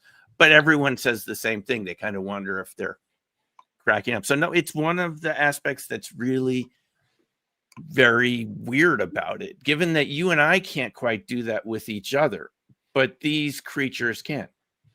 These creatures can. I can say this. We in our area, there's a certain area in our investigation area where when we are back there, you get this feeling of, okay, we've had enough of you guys back here now. It's time for you to go back to base camp and let us do our thing here. You've had enough fun here. It's time for you to kind of go away. And eventually that moves to base camp where they will come up and you'll get this message, like all of a sudden, not a fear, but this kind of like this shock, like a quick, okay, yep, you want us to go. We get the point. Okay, just give us a few minutes to break everything down. And pack everything up, and then we'll be on our way. And they're cool with it. They're cool with it. But there is this energetic transfer of it actually happening. And it is one of the strangest feelings. Like the last time my partner Tim and I were out there, we were playing hide and go seek with 3 of them. There was a cinnamon colored one, a dark one, and a blondish white one. Tim saw them all. I didn't see them. And we were literally playing hide and go seek. And the funny part about it is they led us to an area where our gifting site was. They brought us back to the gifting site. We looked at the gifting site to see if anything had moved. And all of a sudden the telepathic message came into both Tim and I. It's time for you guys to go back to base camp. We're done back here. And you have to respect it. Because when they're around, they put up this wall of energy that literally makes you feel very small. And you get, and you have to, it's kind of like that energy, if I could put it this way for our listeners to understand. It is kind of like that energy when you get that feeling like you're in a shopping mall or in a parking lot and you get that feeling you're being watched, and it kind of gives you that terrorizing fear that something bigger than you is out there and can harm you. That's what it feels like, except without the danger. When you're around and you feel bear energy or you feel deer energy or whatever, you kind of pick up on the dangerous side of it. Whereas with the Sasquatch, unless you upset them, you don't get that. But they put up this wall of energy that's like, and that wall of energy like pushes you. Like you'll be like, well, let's go over here. No, I'm not heading that way. Something is holding me back. It's incredible how it works. Yeah, Ron Moorhead from Sierra Sounds. Yes. The Sierra Camp. And by the way, there is a movie coming out, Voices in the Wilderness, about that whole experience of him and the other folks that were up there from, I believe, in the 60s. The Sierra Camp experiences up there with sound and, having them around. Is Ron described that feeling of trying to go past a certain area to a tree where they heard the sounds coming from. And he said it was like a force field. I mean, other people have described exactly what you're talking about. It's so consistent between many of these witnesses, like a force field. He said he and this other guy, they could not move past it to get closer to that area. And that's just, it's one of the aspects of it that makes it really interesting. And and weird and strange. What actually is that force field like? At least we interpret it. I'm going to pull a Jay Stratton one here because I've talked to Jay about some of these things, and his point to me was, yeah, that is how you're experiencing it, but is that literally what it is? So that experience of the force field, what is that? And how do they generate that? What kind of energy are they? I mean, it's just, these are great research questions. We don't know the answers yet. People should be studying. This should be studied openly in public, because a lot of people have had experiences like this, and they seldom share it with other people that are not sympathetic to hearing about it. Let's get to some audience questions here, gents. Yep. Let's start off with Derek here. Science Bob, does Peter Thiel have anything to do with Skywatcher, or is he being contacted to help support? No, somebody asked him a lot. So Jesse has asked Peter, does he want to be involved with anything with UAP and UFOs? And Peter Thiel told him no.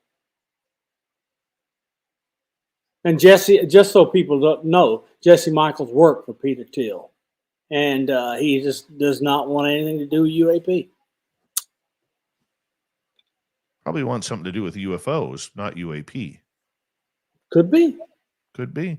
All right. The Doug Shelby is asking, how's the, for lack of better word, language, form of communication with ETs you guys and Lala are working on coming on together? Jimmy Blanchett is pretty much doing it. So we support him. Go check him out. Jeff Steve Garvey is asking, why is propulsion relevant in light of quantum entanglement or consciousness? That's a very good question. And a lot of people believe that there are beings who have perfected, and they travel by visiting spiritually, if you will, or they send avatars and connect their consciousness to the avatar to control it, while they sit in the easy chair in their home. Right. And my answer to that's an interesting way to look at it, Bob. Maybe this is, they're projecting this out. They're sending robotic like avatars. That's all we're saying here. But, my response to that would be, what we're talking about is something that is propulsion like. We are not literally talking about propulsion that comes out of the side of a SpaceX rocket or anything like this. Yeah. It's not really propulsion. It is not. Yeah. Thank you. It isn't really propulsion, but it creates, to our experience, that sort of appearance of something moving through our space-time.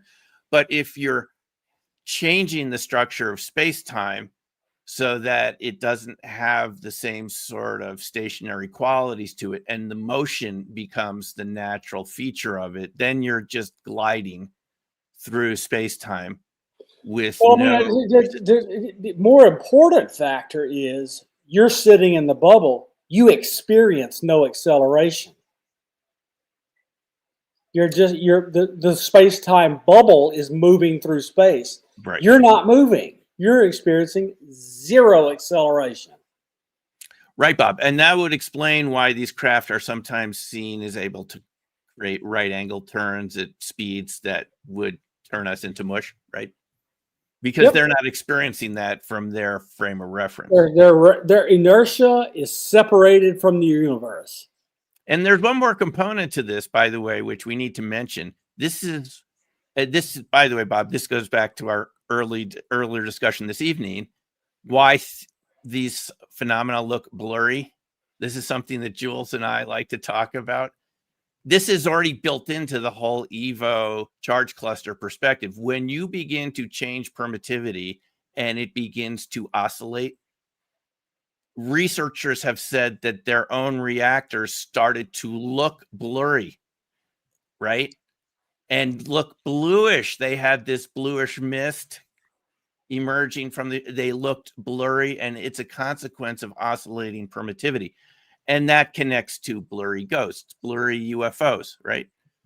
blurry Bigfoot, blurry cryptids. And we're not just talking about photos that look blurry that we're all familiar with, anyone who's looked into these subjects. Well, let me explain it to you. The creatures themselves look blurry or in bands. And this idea of changing permittivity, Bob, that comes from shoulders completely explains that. Another way to look at it is Maxwell's equations derive the speed of light from 1 over the square root of permittivity times permissivity. And if the permittivity is changing, the speed of light is changing. So things are going to change color, go wiggly. Yes, it's all the same phenomenon, and it's changing those constants. Right. So, folks, the next time you hear this criticism, how come the photo looks blurry of that orb, of that Bigfoot, of that, you now have the explanation. You can tell them the science, as Bob just told you, how the speed of light is derived from permittivity and permeability, going back all the way to Maxwell's equations, right?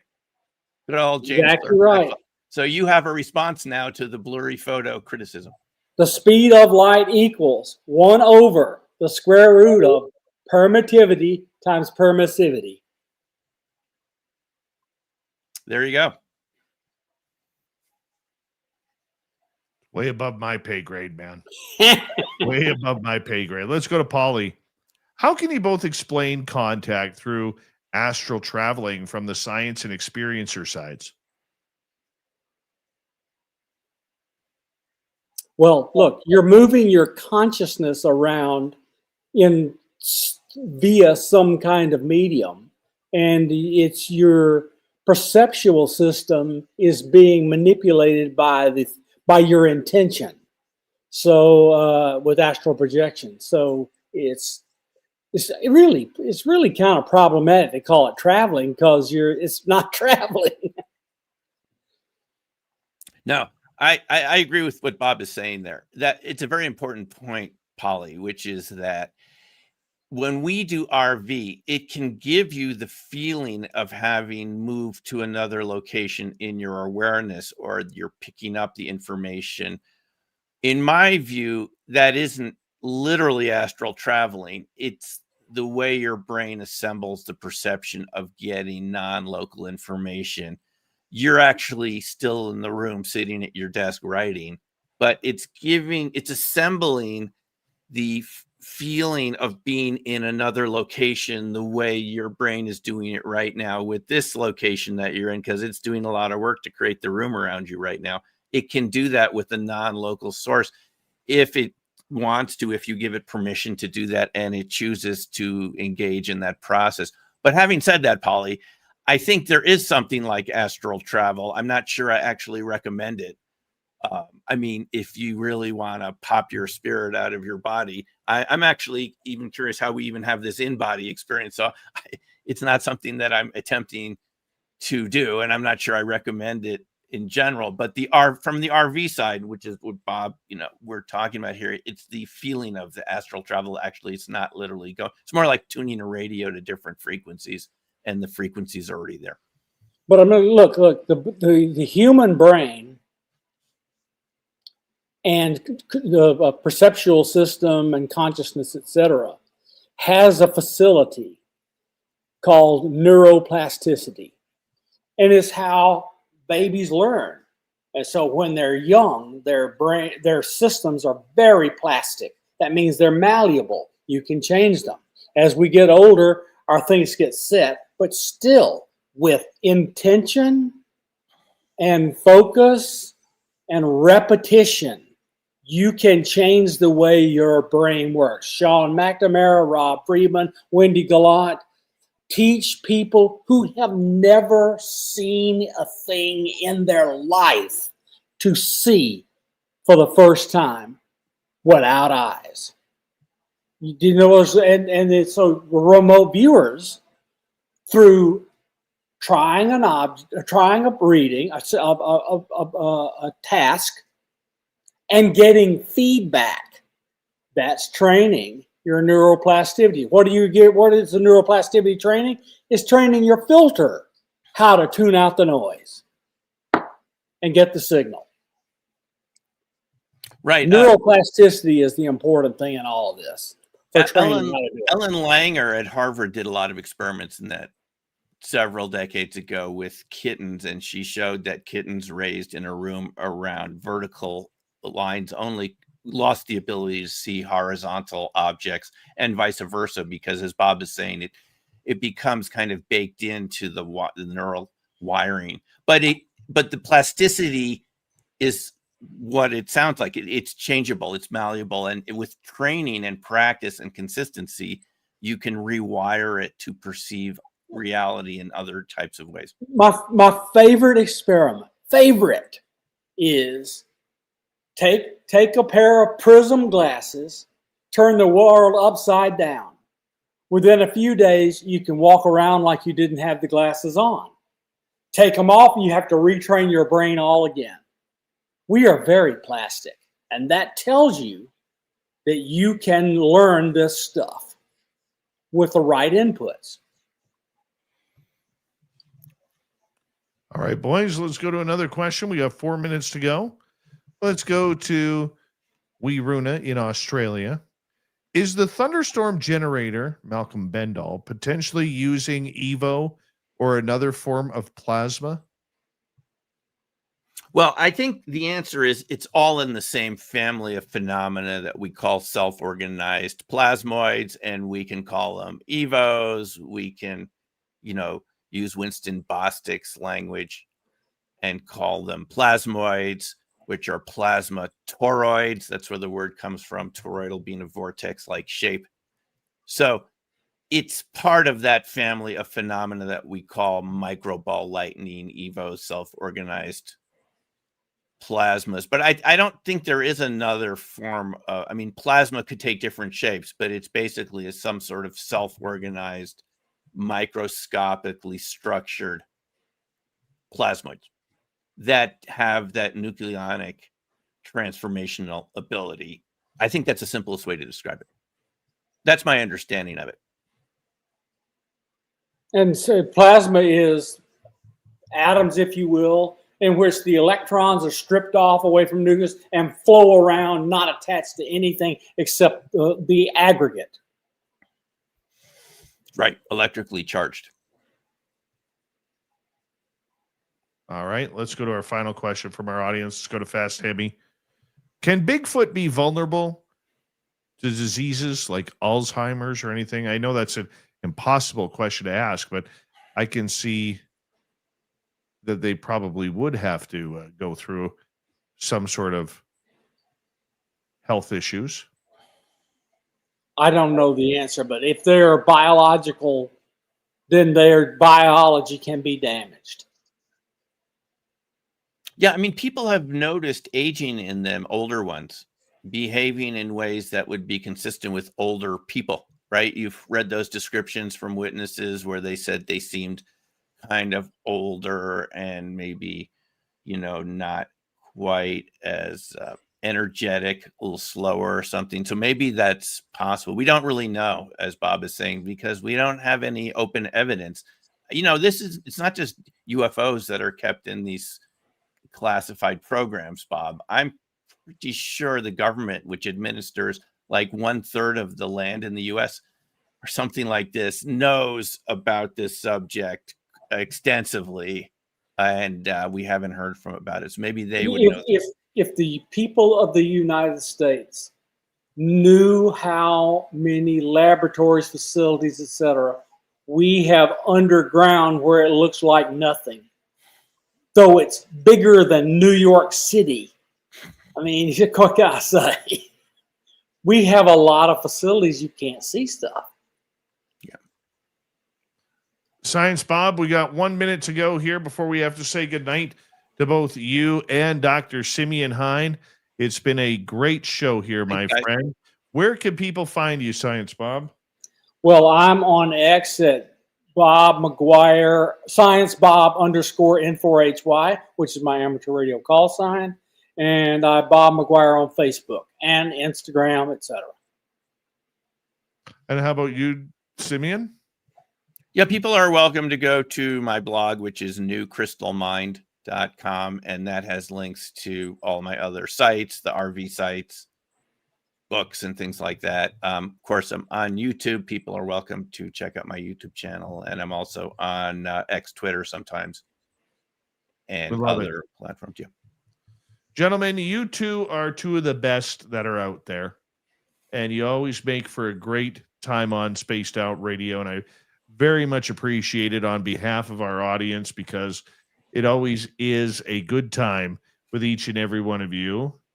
And I always learn so much, because science isn't my thing.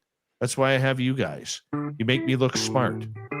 Coming up next on Spaced Out Radio, Swamp Dweller, then the lovely and talented Katie Page is here for the encounters. You're listening to Spaced Out Radio with your host, Dave Scott.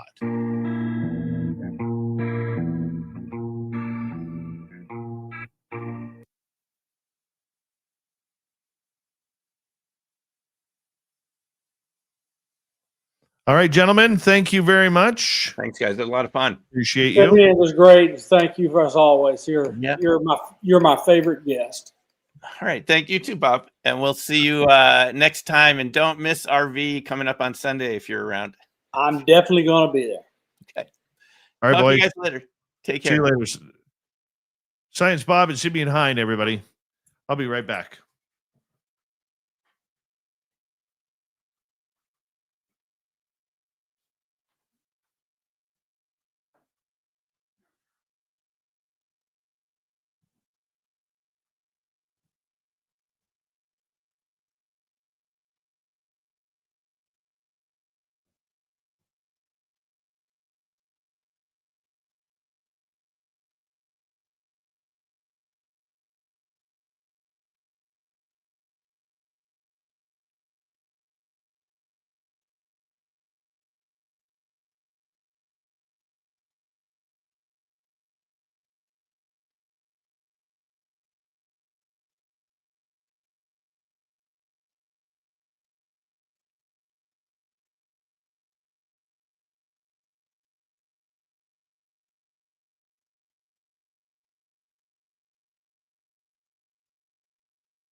Okay. Let's bring in the lovely and talented Katie Page. There she is. Well, good evening. Hello. How are you? Good. It was great to hear the talk between Science Bob and Simeon. Very interesting stuff. I love the science part. I think we're going to get some answers based on some of the research that people like these guys are doing. I agree. All right. Let us quickly say hello to Bob Marley, who's come in. And Phil Jones, nice to see you. Tyler 420, nice to have you here.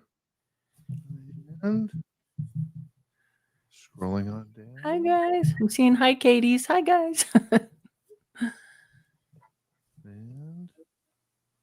well, there's a few more in here.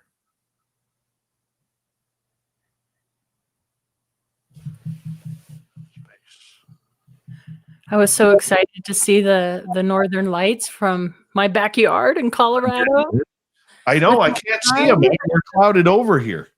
Totally clouded over.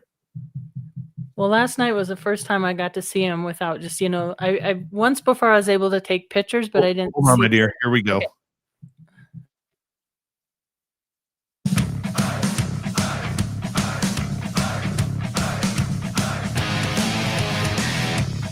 Third and final hour of Spaced Out Radio is now underway. My name is Dave Scott. We appreciate you tuning us on in wherever you are on this beautiful planet we call Earth. We have Swamp Dweller and Katie Page from Rocky Mountain Ranch Research coming in momentarily. But first, we want to say hello to all of you listening in on our terrestrial affiliates around North America, digitally on every major podcast network. Our website, spacedoutradio.com. We have a plethora of features for you. Rock out to Bumblefoot, read the news wire, check out our swag as well.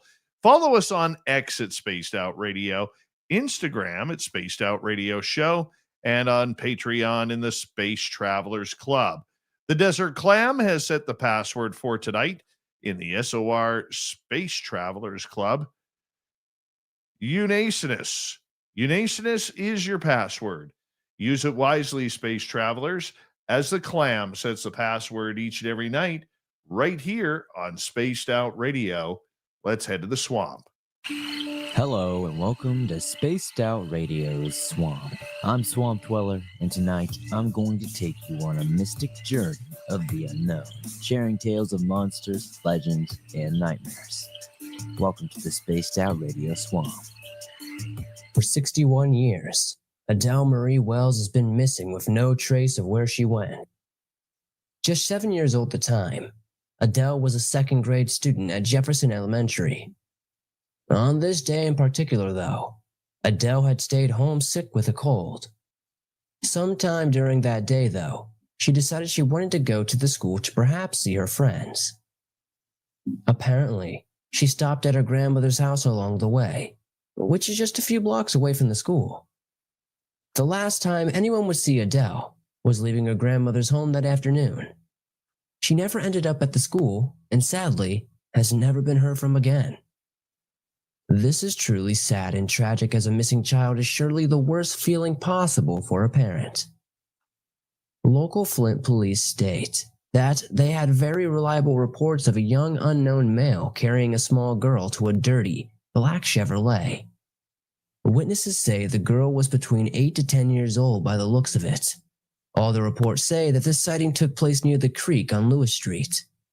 The young male described as a light-skinned African-American who had a gray coat and red socks on. No one has ever identified the male, and it is unclear if this man was even the abductor of Adele. There were reports of other children telling their parents about a suspicious car luring kids in with the promises of candy. Adele's family continues to carry the burden of wondering what happened to her. Adele has a family of 9, and I'm sure they all want justice for this case as I do. What happened to Adele? Did this alleged African-American male kidnap her? Did someone else scoop her off the streets? Or did something more mysterious happen? On the afternoon of October 7th, 2013, Sherry Lynn McEwen would meet a grim and abrupt end. At the time, Sherry Lynn had recently just returned from visiting Las Vegas for the weekend. Sherry Lynn's friends mentioned nothing was out of the ordinary at the time she was dropped off at her home. Shortly after, though, a call to 911 came from her home. First responders rushed to the scene in 40-year-old Sherry Lynn's Esther, Ontario home. They arrived to find Sherry Lynn critically injured. She had been assaulted extremely violently. Soon after, Sherry Lynn was pronounced dead and had succumbed to her injuries. Until this day, the murder of Sherry Lynn McGwier remains unsolved. While researching this case, I quickly noted the Ontario Provincial Police really haven't released many details about this case. There has been no confirmation on who actually called 911 from the residents that day. Officials collected forensic evidence from the crime scene, but it seems nothing has been done with it. At least nothing the public knows already. Investigators have looked into Sherry Lynn's husband and friends, but no real motives or animosity could be found. My thoughts kind of lead towards a potential home invasion gone wrong.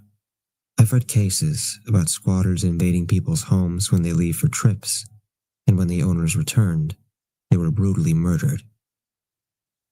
Many of those cases were from Canada. Could it be linked? Possibly.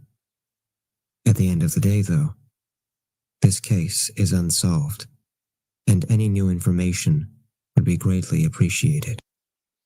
Thank you, Swamp Dweller, for a couple of spooky stories there. If you want more just like that, head on over to his YouTube channel, Swamp Dweller. Hit subscribe, ring that bell. He literally has thousands of stories there for you each and every day and night to listen to. It's all free. It's time for Katie Page.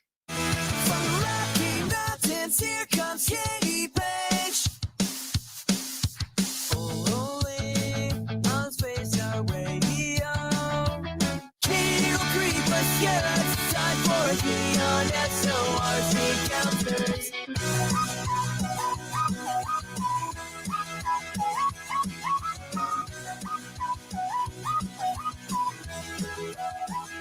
There she is, Katie Page. We love her around here, love her theme song.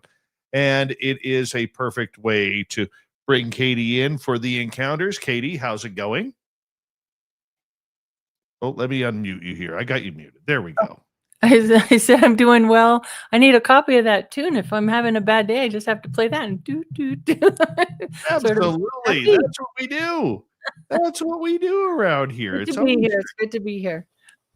You know what? Our audience I get a lot of notes about you still coming in here and doing this show weekly here. Well, that's segment. Great. Thank you. Staying up late just for you guys. You have a lot of fans here at Spaced Out Radio. We really do appreciate it.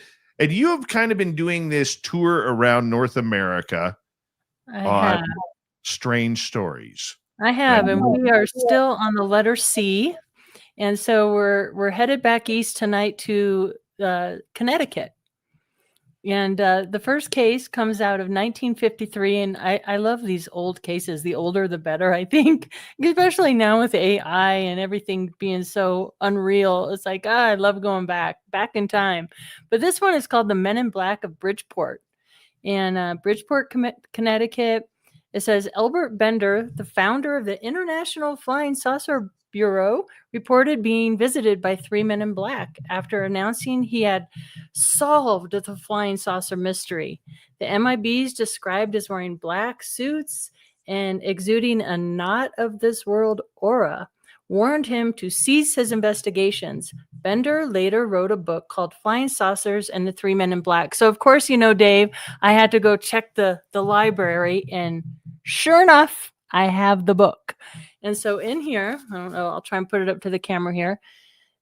Here's the 3 men in black that he described seeing and entering his room. Basically, he's running this UFO organization, and these guys come into his room through the walls. What's interesting about this, I didn't have time, obviously, to read the whole book just, 2 hours before the show. But I did just skim through it, and I saw references to strange boxes. I saw him reference a blue orb in his room. I'm like, oh my gosh, we know that these things are going on. I don't know. He did stop his investigations though, and he claimed that these men in black, which I think he's kind of saying that they weren't of this earth, right? They're from a different planet. He's having this mental telepathy conversation with these three men in black who he describes as having like flashlights for eyes. And in this book, I thumbnailed it here. Because I was curious, because it says the way he figured out the whole flying saucer mission, right? And I was like, well, what is it? We all want to know the answers, don't we? Yes, we do. So according to this book here, it says, how long have you been on our planet? And they say since 1945. And he's like, well, what are you doing here? And they say, we're here to obtain water from your vast bodies of sea. And he's like, for what purpose do you want the seawater? We cannot answer that, but we have shown you what we can do once we obtain it. Then he asked, do you intend to stay on our planet long? And he says, in the book, it says for another 10 to 15 years. And this was written in 1962. So I think they've decided they like Earth and they're staying a bit longer. So it's a good topic though, because some people claim, men in black are CIA government agents and others think they're extraterrestrials. What do you think? I'm still a little disheveled by them because I don't know if they're real or not. I think at one time they were. I think the modern era of Men in Black are non-existent for the sake of technology. And this is where, and I hate to say this because many people think I'm a jerk when I say this, but I'll say it anyways.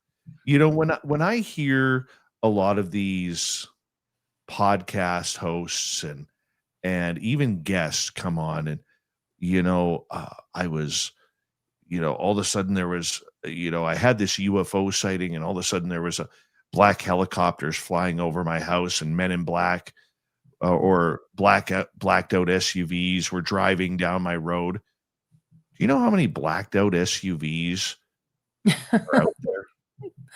Right. It's like when you buy a new car and you have your heart set on a certain type and then all of a sudden you see a lot of them. It might be that you're just paying attention like, oh my gosh, paranoia sets in, and so you chalk up all these black SUVs to something else.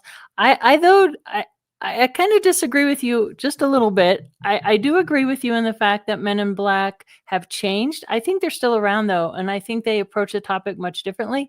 I think especially with people that are deep in the topic, they're being kept an eye on. I mean, somebody's keeping an eye on what's going on. I agree with you there, but I think the prototypical spying that we saw Men in Black do, like who is the famous Tim Beckley's photo? Tim Beckley's photo. I think that may have been real, or there was a video of those alien-looking like ones going into a hotel in Ontario. Ooh. I believed that one too. But I don't think in today's technology where they can, the Secret Service can get into your cell phone, just by using an IP address. They can, scan your computer. They could turn your computer on and off, even though your computer's maybe shut down for the day. They have technologies that we have no clue about. So yeah, they probably don't need to threaten us anymore like they used to. I mean, maybe that's what's changed. I think you're right, Dave. Like maybe they just have different ways of intimidation or, I mean, some people believe that there's certain, like Stan Romanek, for example, who got accused of these crimes and others in the field that were, set up or whatever. I don't know if that's true or not. I haven't looked that deep into it, but maybe they go about things in different ways than they used to in the 60s and 70s. Maybe it switched, in the 90s. I don't know.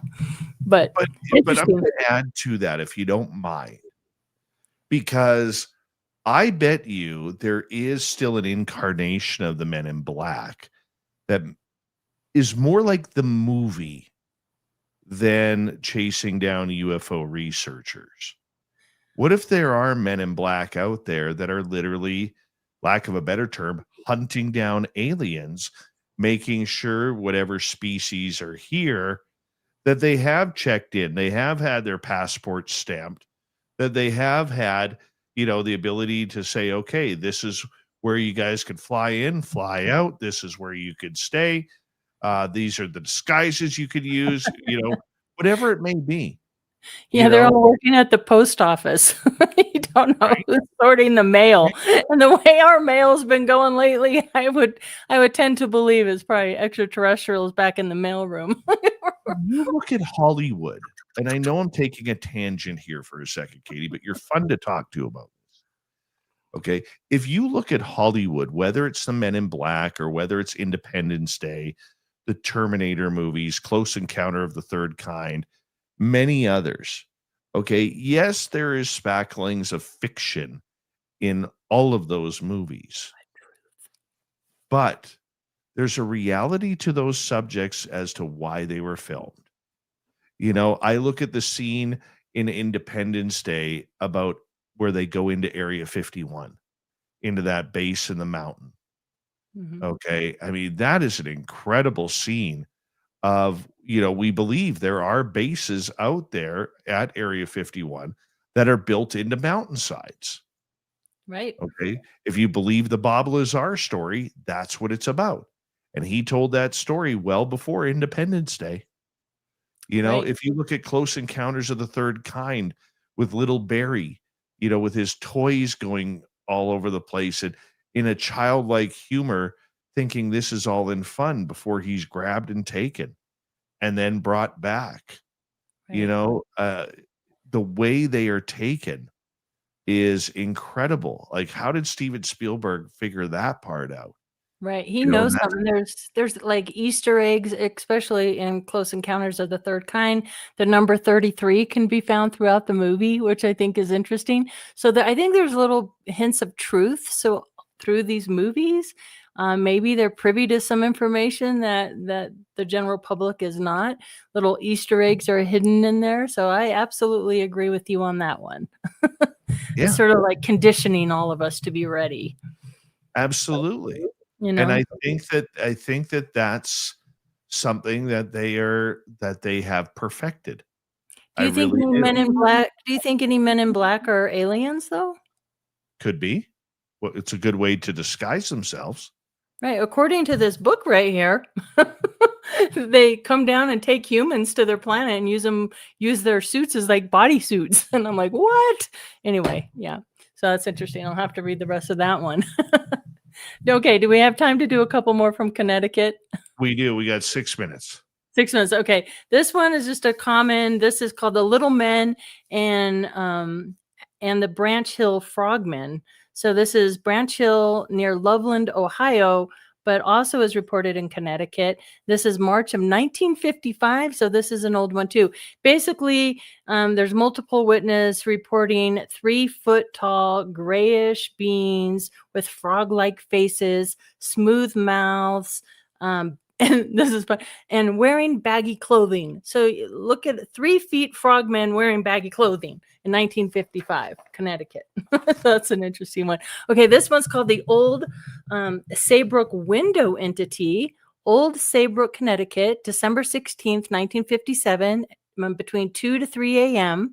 The witnesses are Miss Mary M. Starr, and she is a Yale graduate. So in this particular case, they're saying the credibility of the witness is really high. She reports observing a dark gray or black object with brightly lit portholes hovering 5 feet above the ground. Through the portholes, she saw 2 humanoid figures with raised arms wearing reddish orange jackets and square rectangular heads. So a square rectangular head with a red bulb in the middle. I'm not sure what that means. A third figure entered from the left. As she leaned forward, the portholes faded, the object glowed, and the antenna-like structure which is a kind of also interesting in the 50s and 60s. You have like the very sci-fi comic book. Like I picture this antenna on the ship. Anyway, it emerged oscillating with sparkling lights. The craft then made a sharp right angle turn, turned upwards, and disappeared at jet speed without a sound. Missed star sighting of humanoids through the portholes of a landed craft bears striking resemblance to the reports described in Brazil in 1957 and the Bermuda incident. The glowing eyes and the unusual attire are reoccurring motifs of high strangeness cases. That's an interesting one. Okay, one more. I think we can squeeze one more in here. We have lots of time. Oh, do we? Okay. This one is, let's see. Winsted, Connecticut, September 15th and 16th. This was two separate incidents back to back in 1974. You know, I love those 70s. So two separate but closely related incidents occurred in Winsted involving sightings of egg-shaped UFOs and small humanoid figures. So again, very similar to, you know, the eggs that we're seeing reported now. And of course, the famous Socorro craft with its sort of egg-like shape. But the first one was reported September 15th. A woman driving near Winsted observed an egg-shaped UFO about the size of a compact car hovering above a barn complex. The object emitted shifting colors. Shortly after, two small figures emerged from the barn and stopped by their mailbox near the end of the road. Maybe they were expecting a card or something. I don't know. Again, all these ETs in the mailroom. The witness described them as diminutive with unusual proportions. And then the very next day, a second incident with Carol, Luke, and Ruth. While looking out of their farmhouse window, they saw an egg-shaped object in a field. The UFO changed colors and dimmed when car headlights appeared at the moment. Three small figures joined together and ran back past the barn into the shadows. So there you go. Two people. Oh, two nothing creepy happened there. No. You know, what is it with the 60s and 70s? There's so many, and I'm talking hundreds and hundreds, landed craft with little beings, whether they're working on the crafts or they're just hanging around the mailbox. You know, it begs the question, are people just so caught up in sci-fi and it's just kind of piggybacking story after story, or did these actually happen? I don't know. Well, I often and I asked almost a similar question a couple weeks ago because, you know, in the last couple weeks I've interviewed Steve Pierce twice in regards to the Travis Walton incident since he was there. You know, and it's made me wonder, you know, why are we not having these classic tales of Travis Walton or Betty and Barney Hill or just ordinary people who are, you know, hanging on out at a campfire in their farm back 40 of their farmland, that all of a sudden they watch something happen. I mean, we just don't get those types of stories anymore. And I don't know if it shows that maybe the past was made up a little bit, or if technology has changed where there's so many more radio signals and you know, it's more of a 24-hour society that there really isn't a lot of time for aliens to come on in and do things that they want to do, since they use the spectrum of the night to do most of their work. That's a really good question, and I've often asked those same questions to myself. And also I wonder though, you know, back in the 60s and 70s with those same reports, just in some of these cases, if you look into them deeper, a lot of times they have reports of them testing soil or water or using tools. You know, they're testing the humans, they're doing the shots in the navel and all that stuff. Maybe they have all that done. They're like, they took all the samples they need, they kind of know all about us. So maybe that's why it's changed. Could because very well be. They've got all the data that they need. I don't know. Katie Page from Rocky Mountain Ranch Research. She comes in each and every week for a little segment that we call The Encounters. We'll have her for another 15 minutes. Then it's time for the Weird News of the Week. This is Spaced Out Radio and your host, Dave Scott.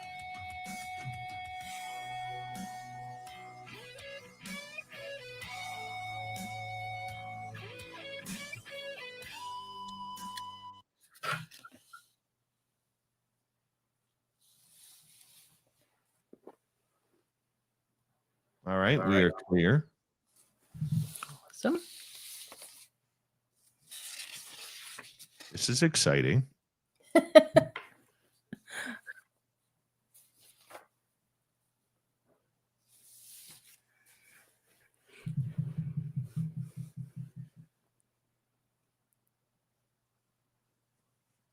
What's new? Are you talking to me? What's new? Yeah. I'm getting all geared up for an exciting weekend. I will be spending the night at the Rocky Mountain Ranch. Oh, nice. We're talking to Trey Hudson, and we have our list of. We're going to do the STs session there on the ranch. We're going to put the drone up. We're going to try just to. One of the things that was reported in the APRO is they would put silver and turquoise, and anytime they would go out and kind of bait the land a little bit, how you bait for Sasquatch. We're going to go bait the land with that, just like they did years ago in the APRO report, and just see what happens. I have to tell you, though, I'm a bit nervous because two times I had significant kind of things happen when I was filming with Beyond Skinwalker. So I'm, a little nervous, but yeah, I'll let you know what happens. You're going to be fine. Maybe I won't be here next Wednesday. Oh, man. I am the one thing I hate about winter, and I love the winters here, but just the fact that I can't get out to, it's going to be about 5-6 months before I get back out to Flight 21. Right. And it's like, that's such a long time. It is. You kind of get the winter blues and all that. We're looking out for Friday and Saturday. It's going to be in the mid 50s. Yeah. I think Friday we're going to be almost to 60. So we got lucky, but in Colorado, we're the same. We could be hit anytime. The weather's been unusually warm here, though. Like usually by now we've had a couple good snows, especially up here in the mountains. Not so much this year. So something's shifting.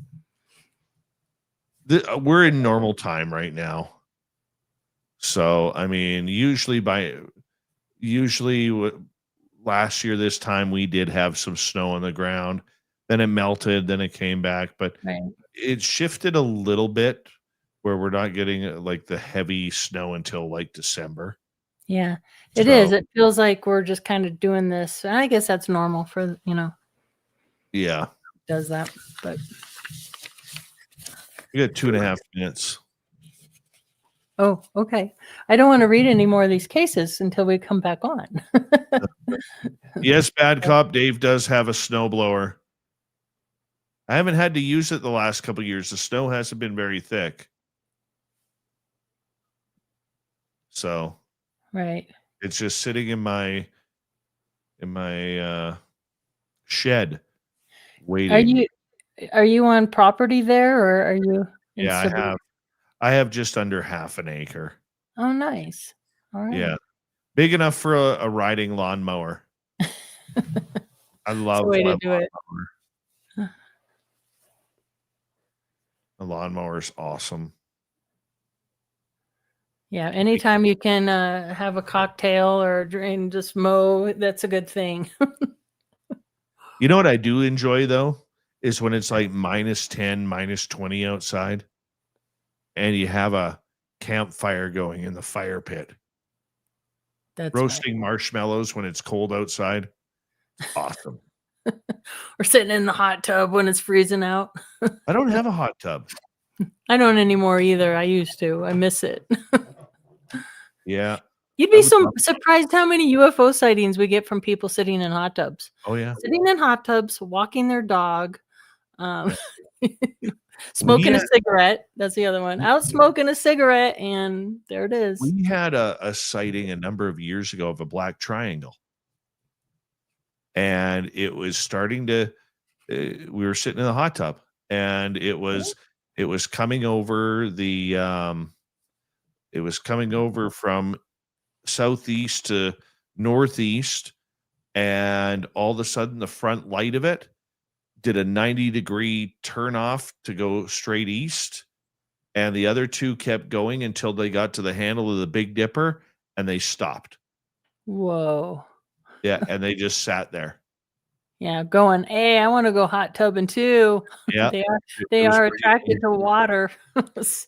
We got 15 seconds. Big thank you tonight to T-Bone with 5 membership gifts. Jeff Steve Garvey with a membership. Jules, Science Bob, JSCO, Kitty Caddywhack, and Amy for the great super chats tonight.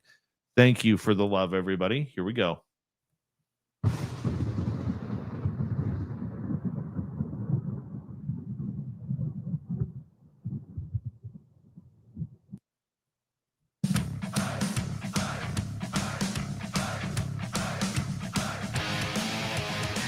Here comes the final half hour of Spaced Out Radio tonight. My name is Dave Scott.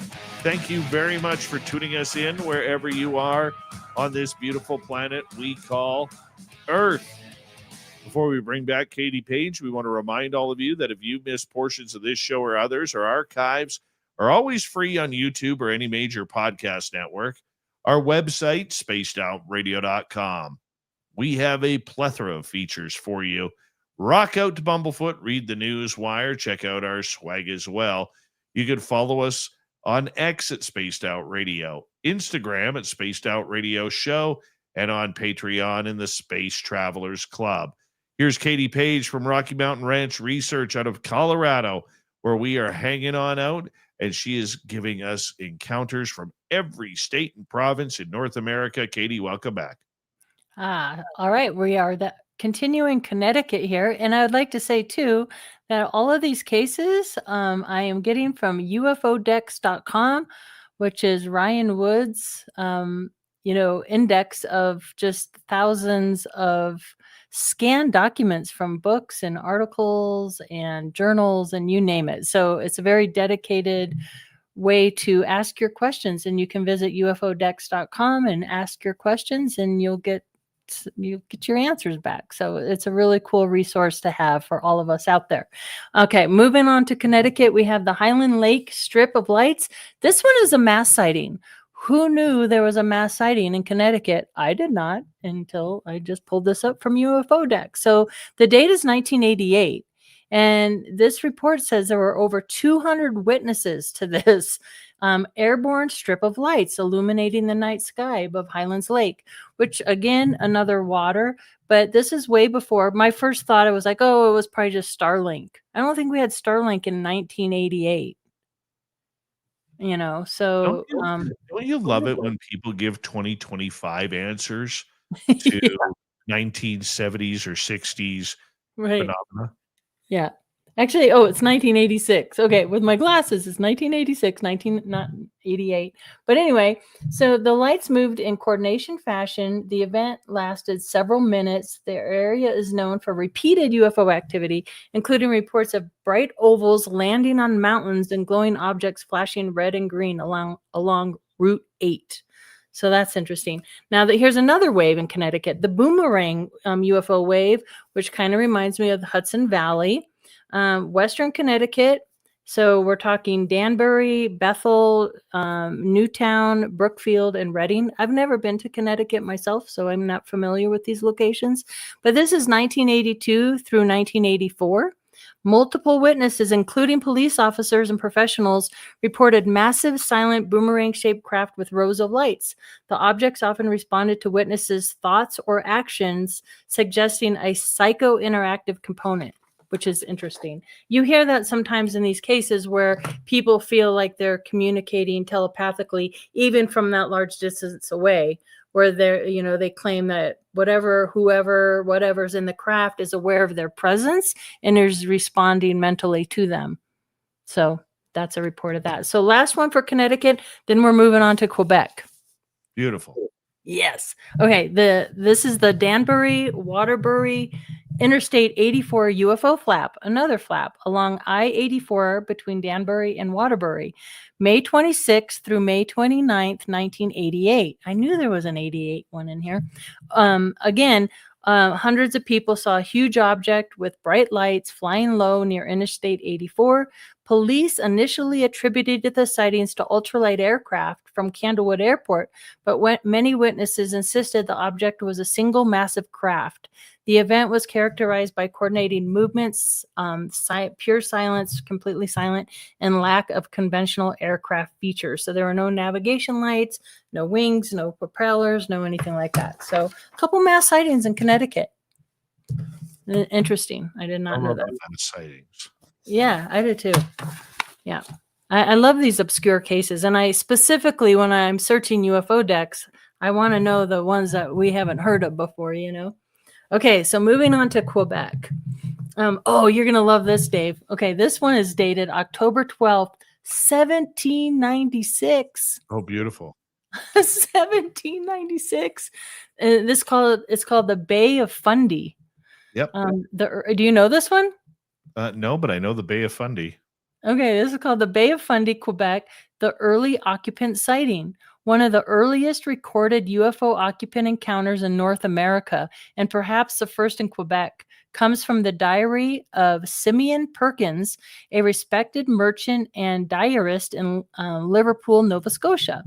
On October 12th, 1796, Perkins recorded a report from the Bay of Fundy region, which borders Quebec and New Brunswick, of a strange vessel seen in the sky. This I love. Described as a cube-shaped object. Witnesses claimed to see men aboard the object, which hovered and then sped away. A cube sighting in 1796. I love it. Holy cow. I love these cube box UFO sightings. They're more common than you think. I'm hearing them more and more and finding them more and more. Oh my gosh. Okay. So the second one, Shawville, Quebec, summer of 1969. That was a great summer. Not that I remember it, but I'm just saying it sounds like, isn't there a song, 1969, the summer of 69? Okay. The burned ring and missing time. A ring with a diameter of 34 feet was found near a tree, railroad tracks, and a hydroelectric transmission line. Again, we have reports of that like these times, where they see these craft hovering over, wires and, electric facilities and things like that. Anyway, the witnesses, a local farmer, reported a period of missing time and a strange humming sound. The event was investigated by Harry McKay, a respected Canadian ufologist, who found that the grass in the ring was dehydrated and the soil was slightly radioactive. All right. Do we have time for a couple more? We do. We got time for 2 or 3 more. All right, we got it. Perfect. We have, St. Hyacinthe, Quebec. Probably saying that wrong. St. Hyacinthe, Quebec, July 20th, 1971. UFO and power failure again. During a series of power failures in Quebec, a farmer's wife reported seeing a large glowing object hovering over a potato field.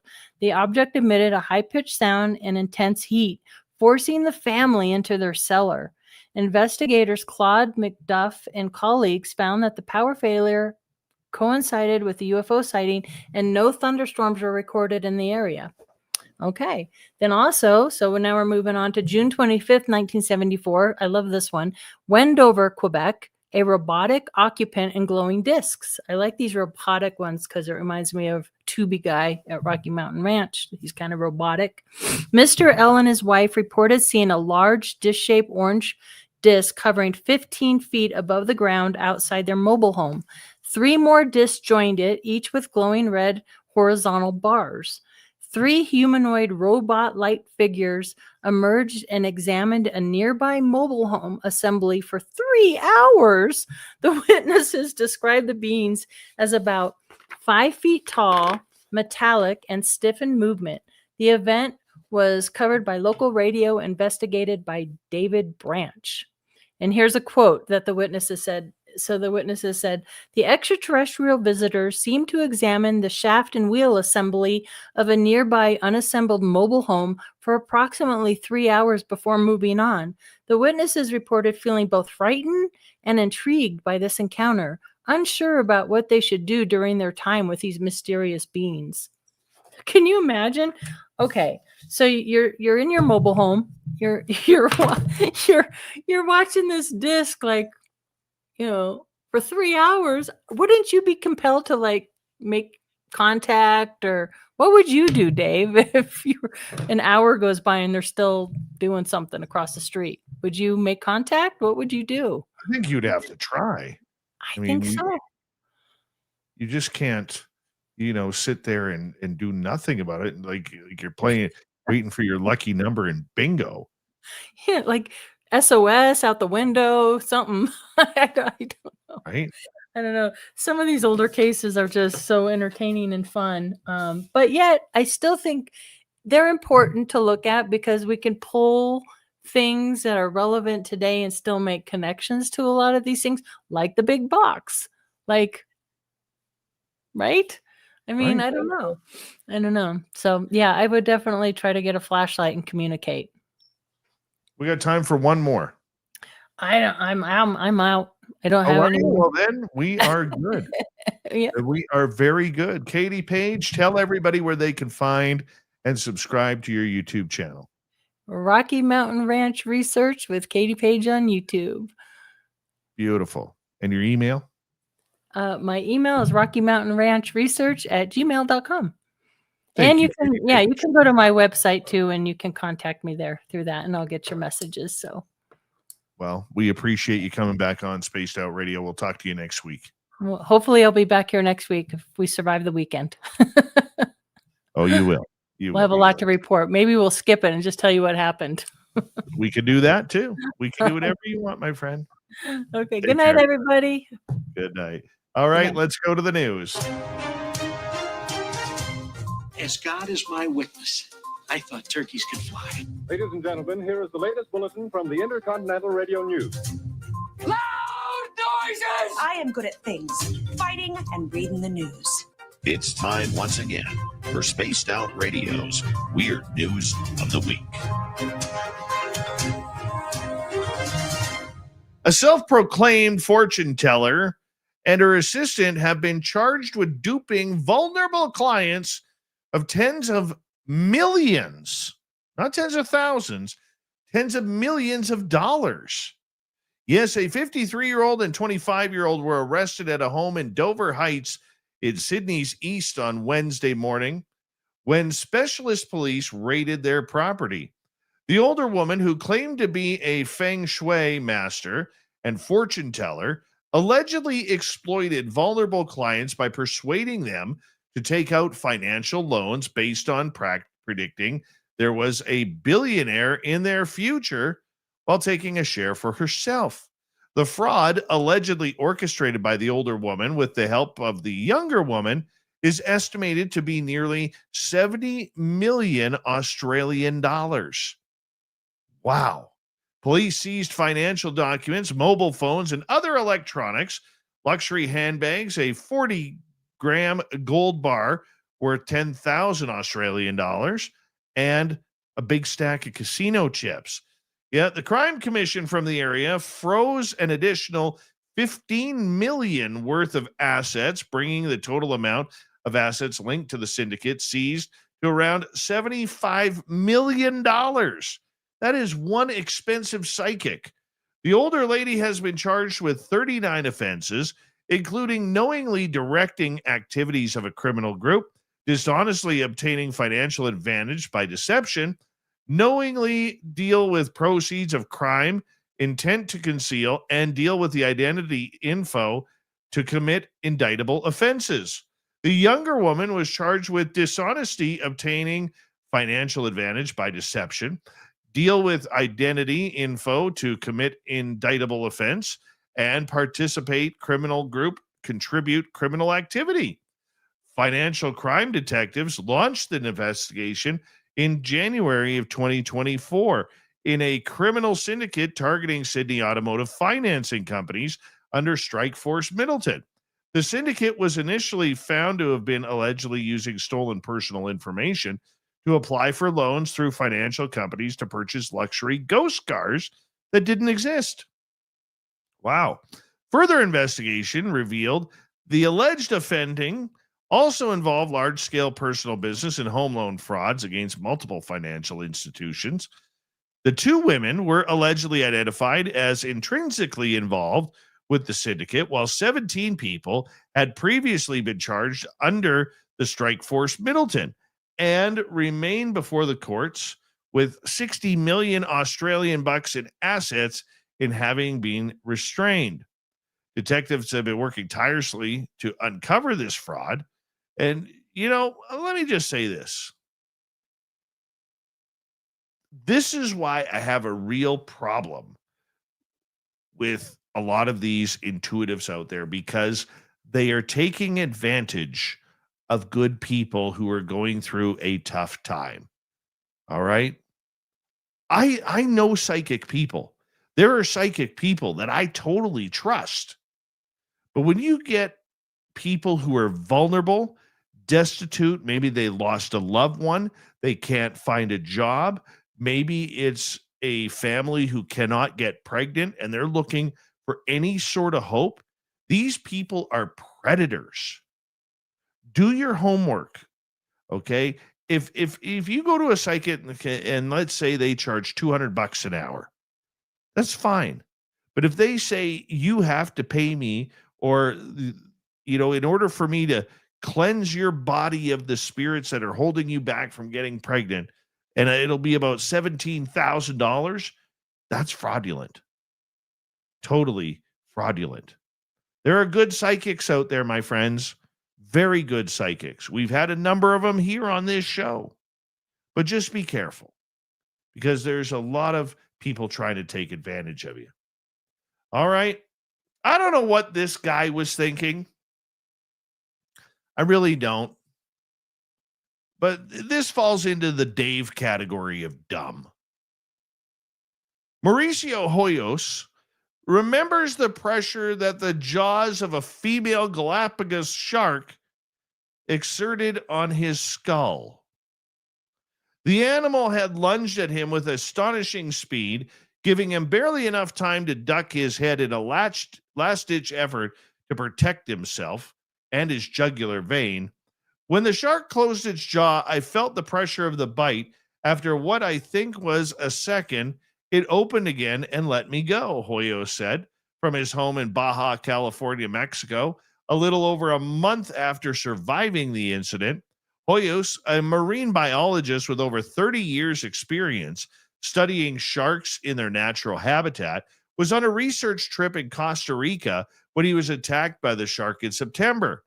Less than 2 months on, and still bearing the scars from the attack on his face, he describes his recovery as incredible and says he even hopes to encounter this assailant again. What? What are you thinking, Mr. Hoyos? For this gentleman, what happened to him in the day in the waters off the Cocos Island is the result of normal animal behavior when confronted with a perceived threat. In this case, the bite was like a dog's, he said. Have you ever seen how dogs, when another dog gets too close, throw a quick bite? It doesn't hurt, but it calms the other dog down. Hoyos, who is with his colleague, attaches acoustic tags to sharks to help pinpoint their mating and spawning grounds as part of his work, was alerted to the shark's presence in the water by tourists. It was at a depth of about 40 meters, and Hoyos told the captain of the boat he was on that he would be there for a maximum of 5 minutes. He then entered the water and began his slow descent.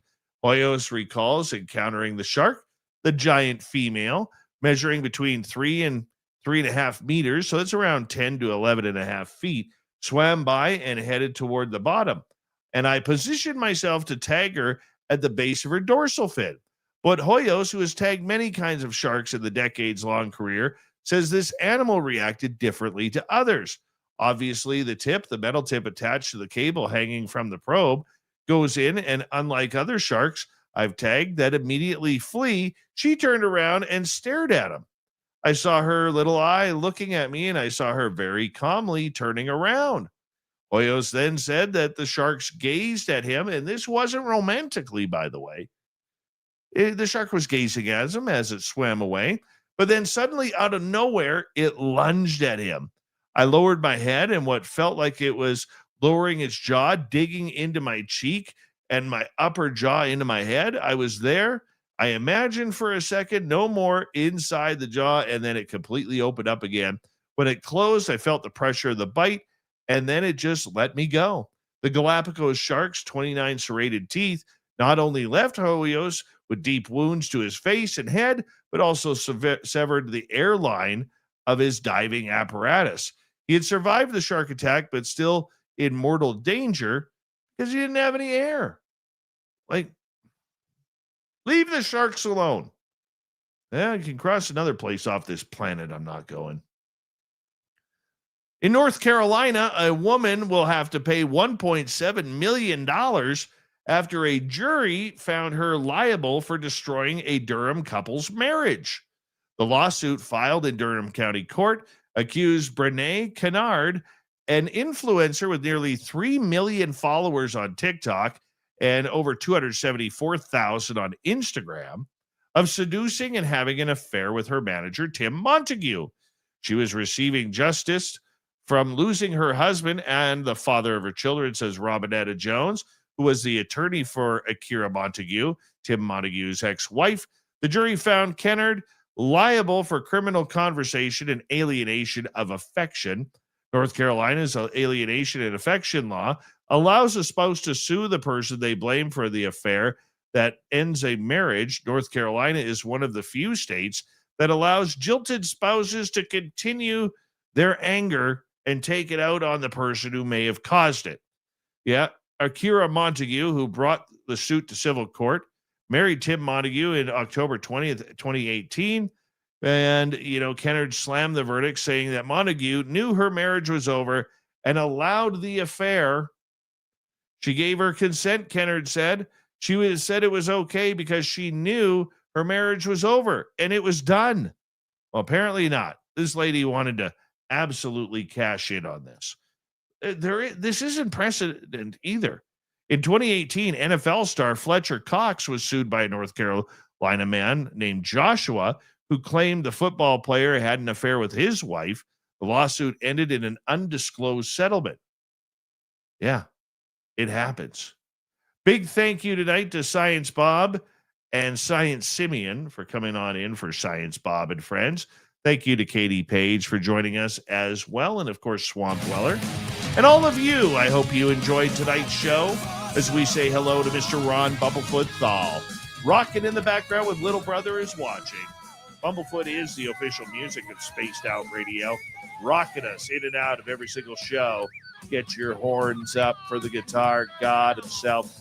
Special thanks to everybody listening in at work, at home, in your cars, wherever you may be. Thank you to everyone in our chat rooms tonight. YouTube, Twitch, Elgab, Facebook, Spreaker, LinkedIn, the Space Travelers Club, and on X at hashtag Spaced Out Radio.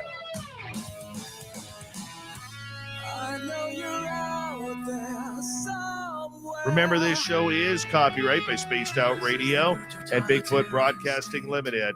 Thank you so much for choosing to share your evening with us, because together, my friends, we're watching. We own the night. Mr. Bumblefoot, we need a favor.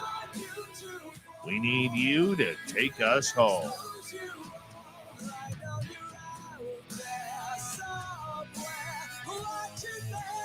Yes, the Woo train has docked for the night, but soon, my friends, we shall ride again. Your seats are always available. Your tickets never expire. And if you want to bring a friend, we've got room for them too. Good night, everybody.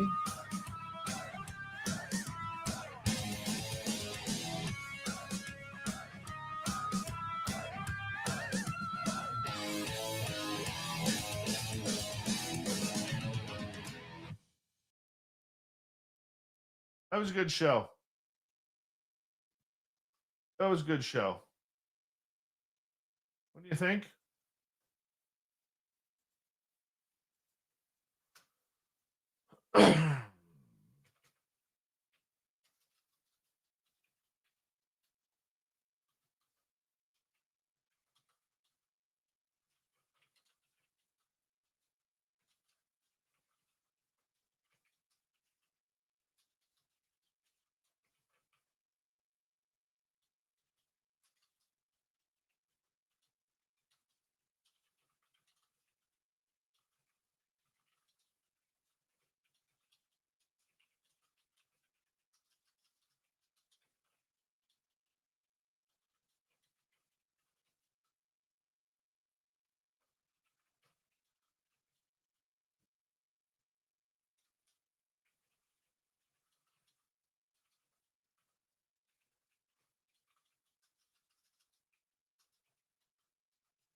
All right. There's that part. And let's go here, close that off, open this up. Tomorrow night on the show, Lorian Fenton will be here. We're going to get into super soldiers, MK Ultra, and much more. My labs. Yeah, we're going dark tomorrow night. Big thank you tonight to Kitty Caddywhack, Amy, JSCO, Science Bob, Jules, Jeff Steve Garvey for joining a membership, as well as T-Bone our man for gifting 5 memberships out there. Appreciate you, T-Bone. Thank you for the love, everybody. Don't forget, if you haven't already, give us a thumbs up. It helps with the algorithms. Along with leave a comment after the show. We'd greatly appreciate it because we are trying to grow our YouTube channel. And for some reason, we're stuck in this bad algorithm thing right now. We really are. So make sure you check it on out. And thank you, everybody. We'll see you tomorrow night for Lorian Fenton on Spaced Out Radio. Take care.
Stay healthy, my friend. You too.